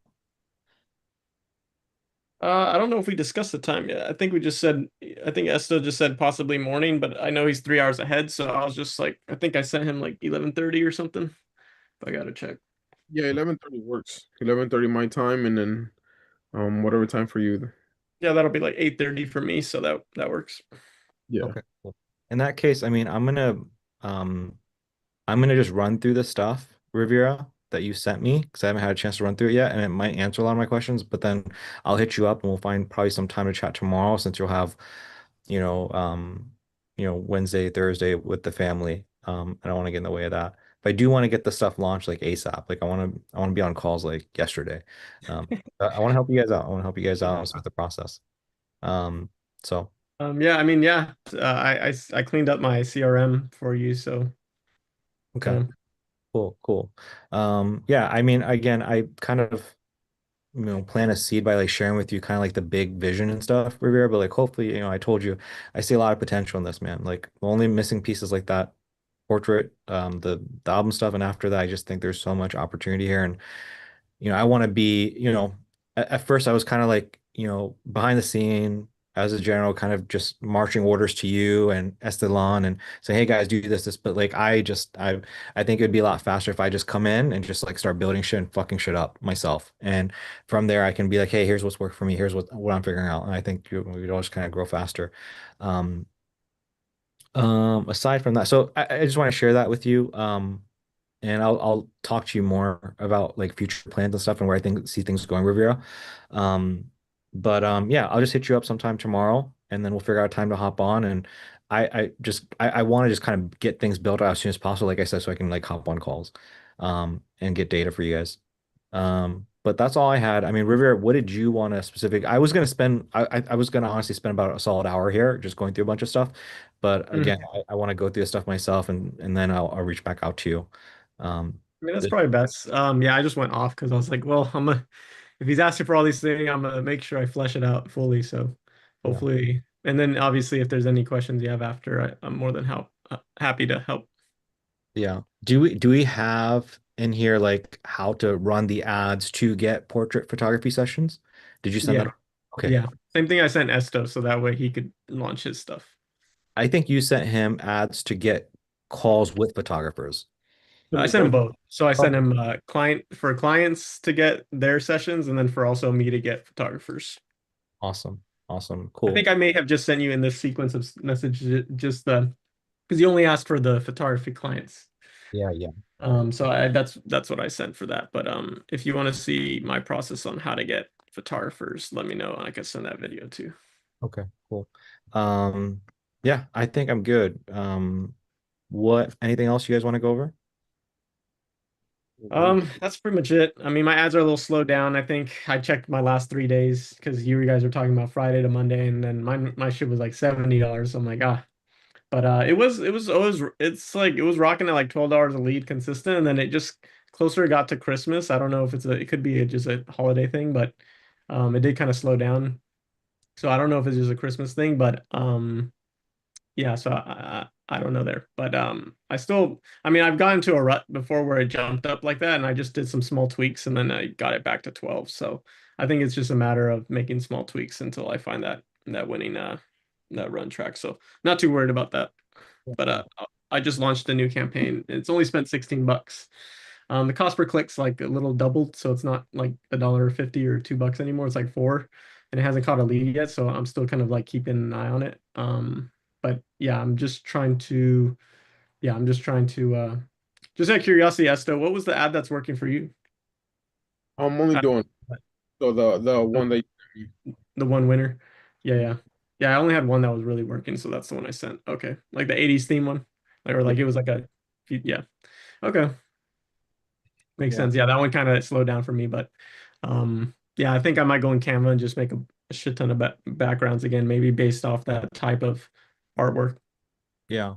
All right, so you launch a new campaign, ad set or ad? Which one? You said Just ad set with the like basically the winning ad that was original winner with a couple new ones.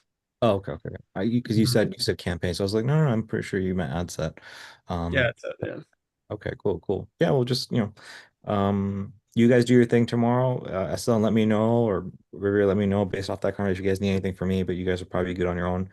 And then, like I said, Rivera, I'll reach out to you sometime tomorrow about hopping on after I've had a chance to like run through things myself. Yeah. Yeah. All Cool, right, cool. guys. Anything else? Going once, going twice? bro. Appreciate you, man. Yeah. Cool. All Appreciate right, you guys. guys.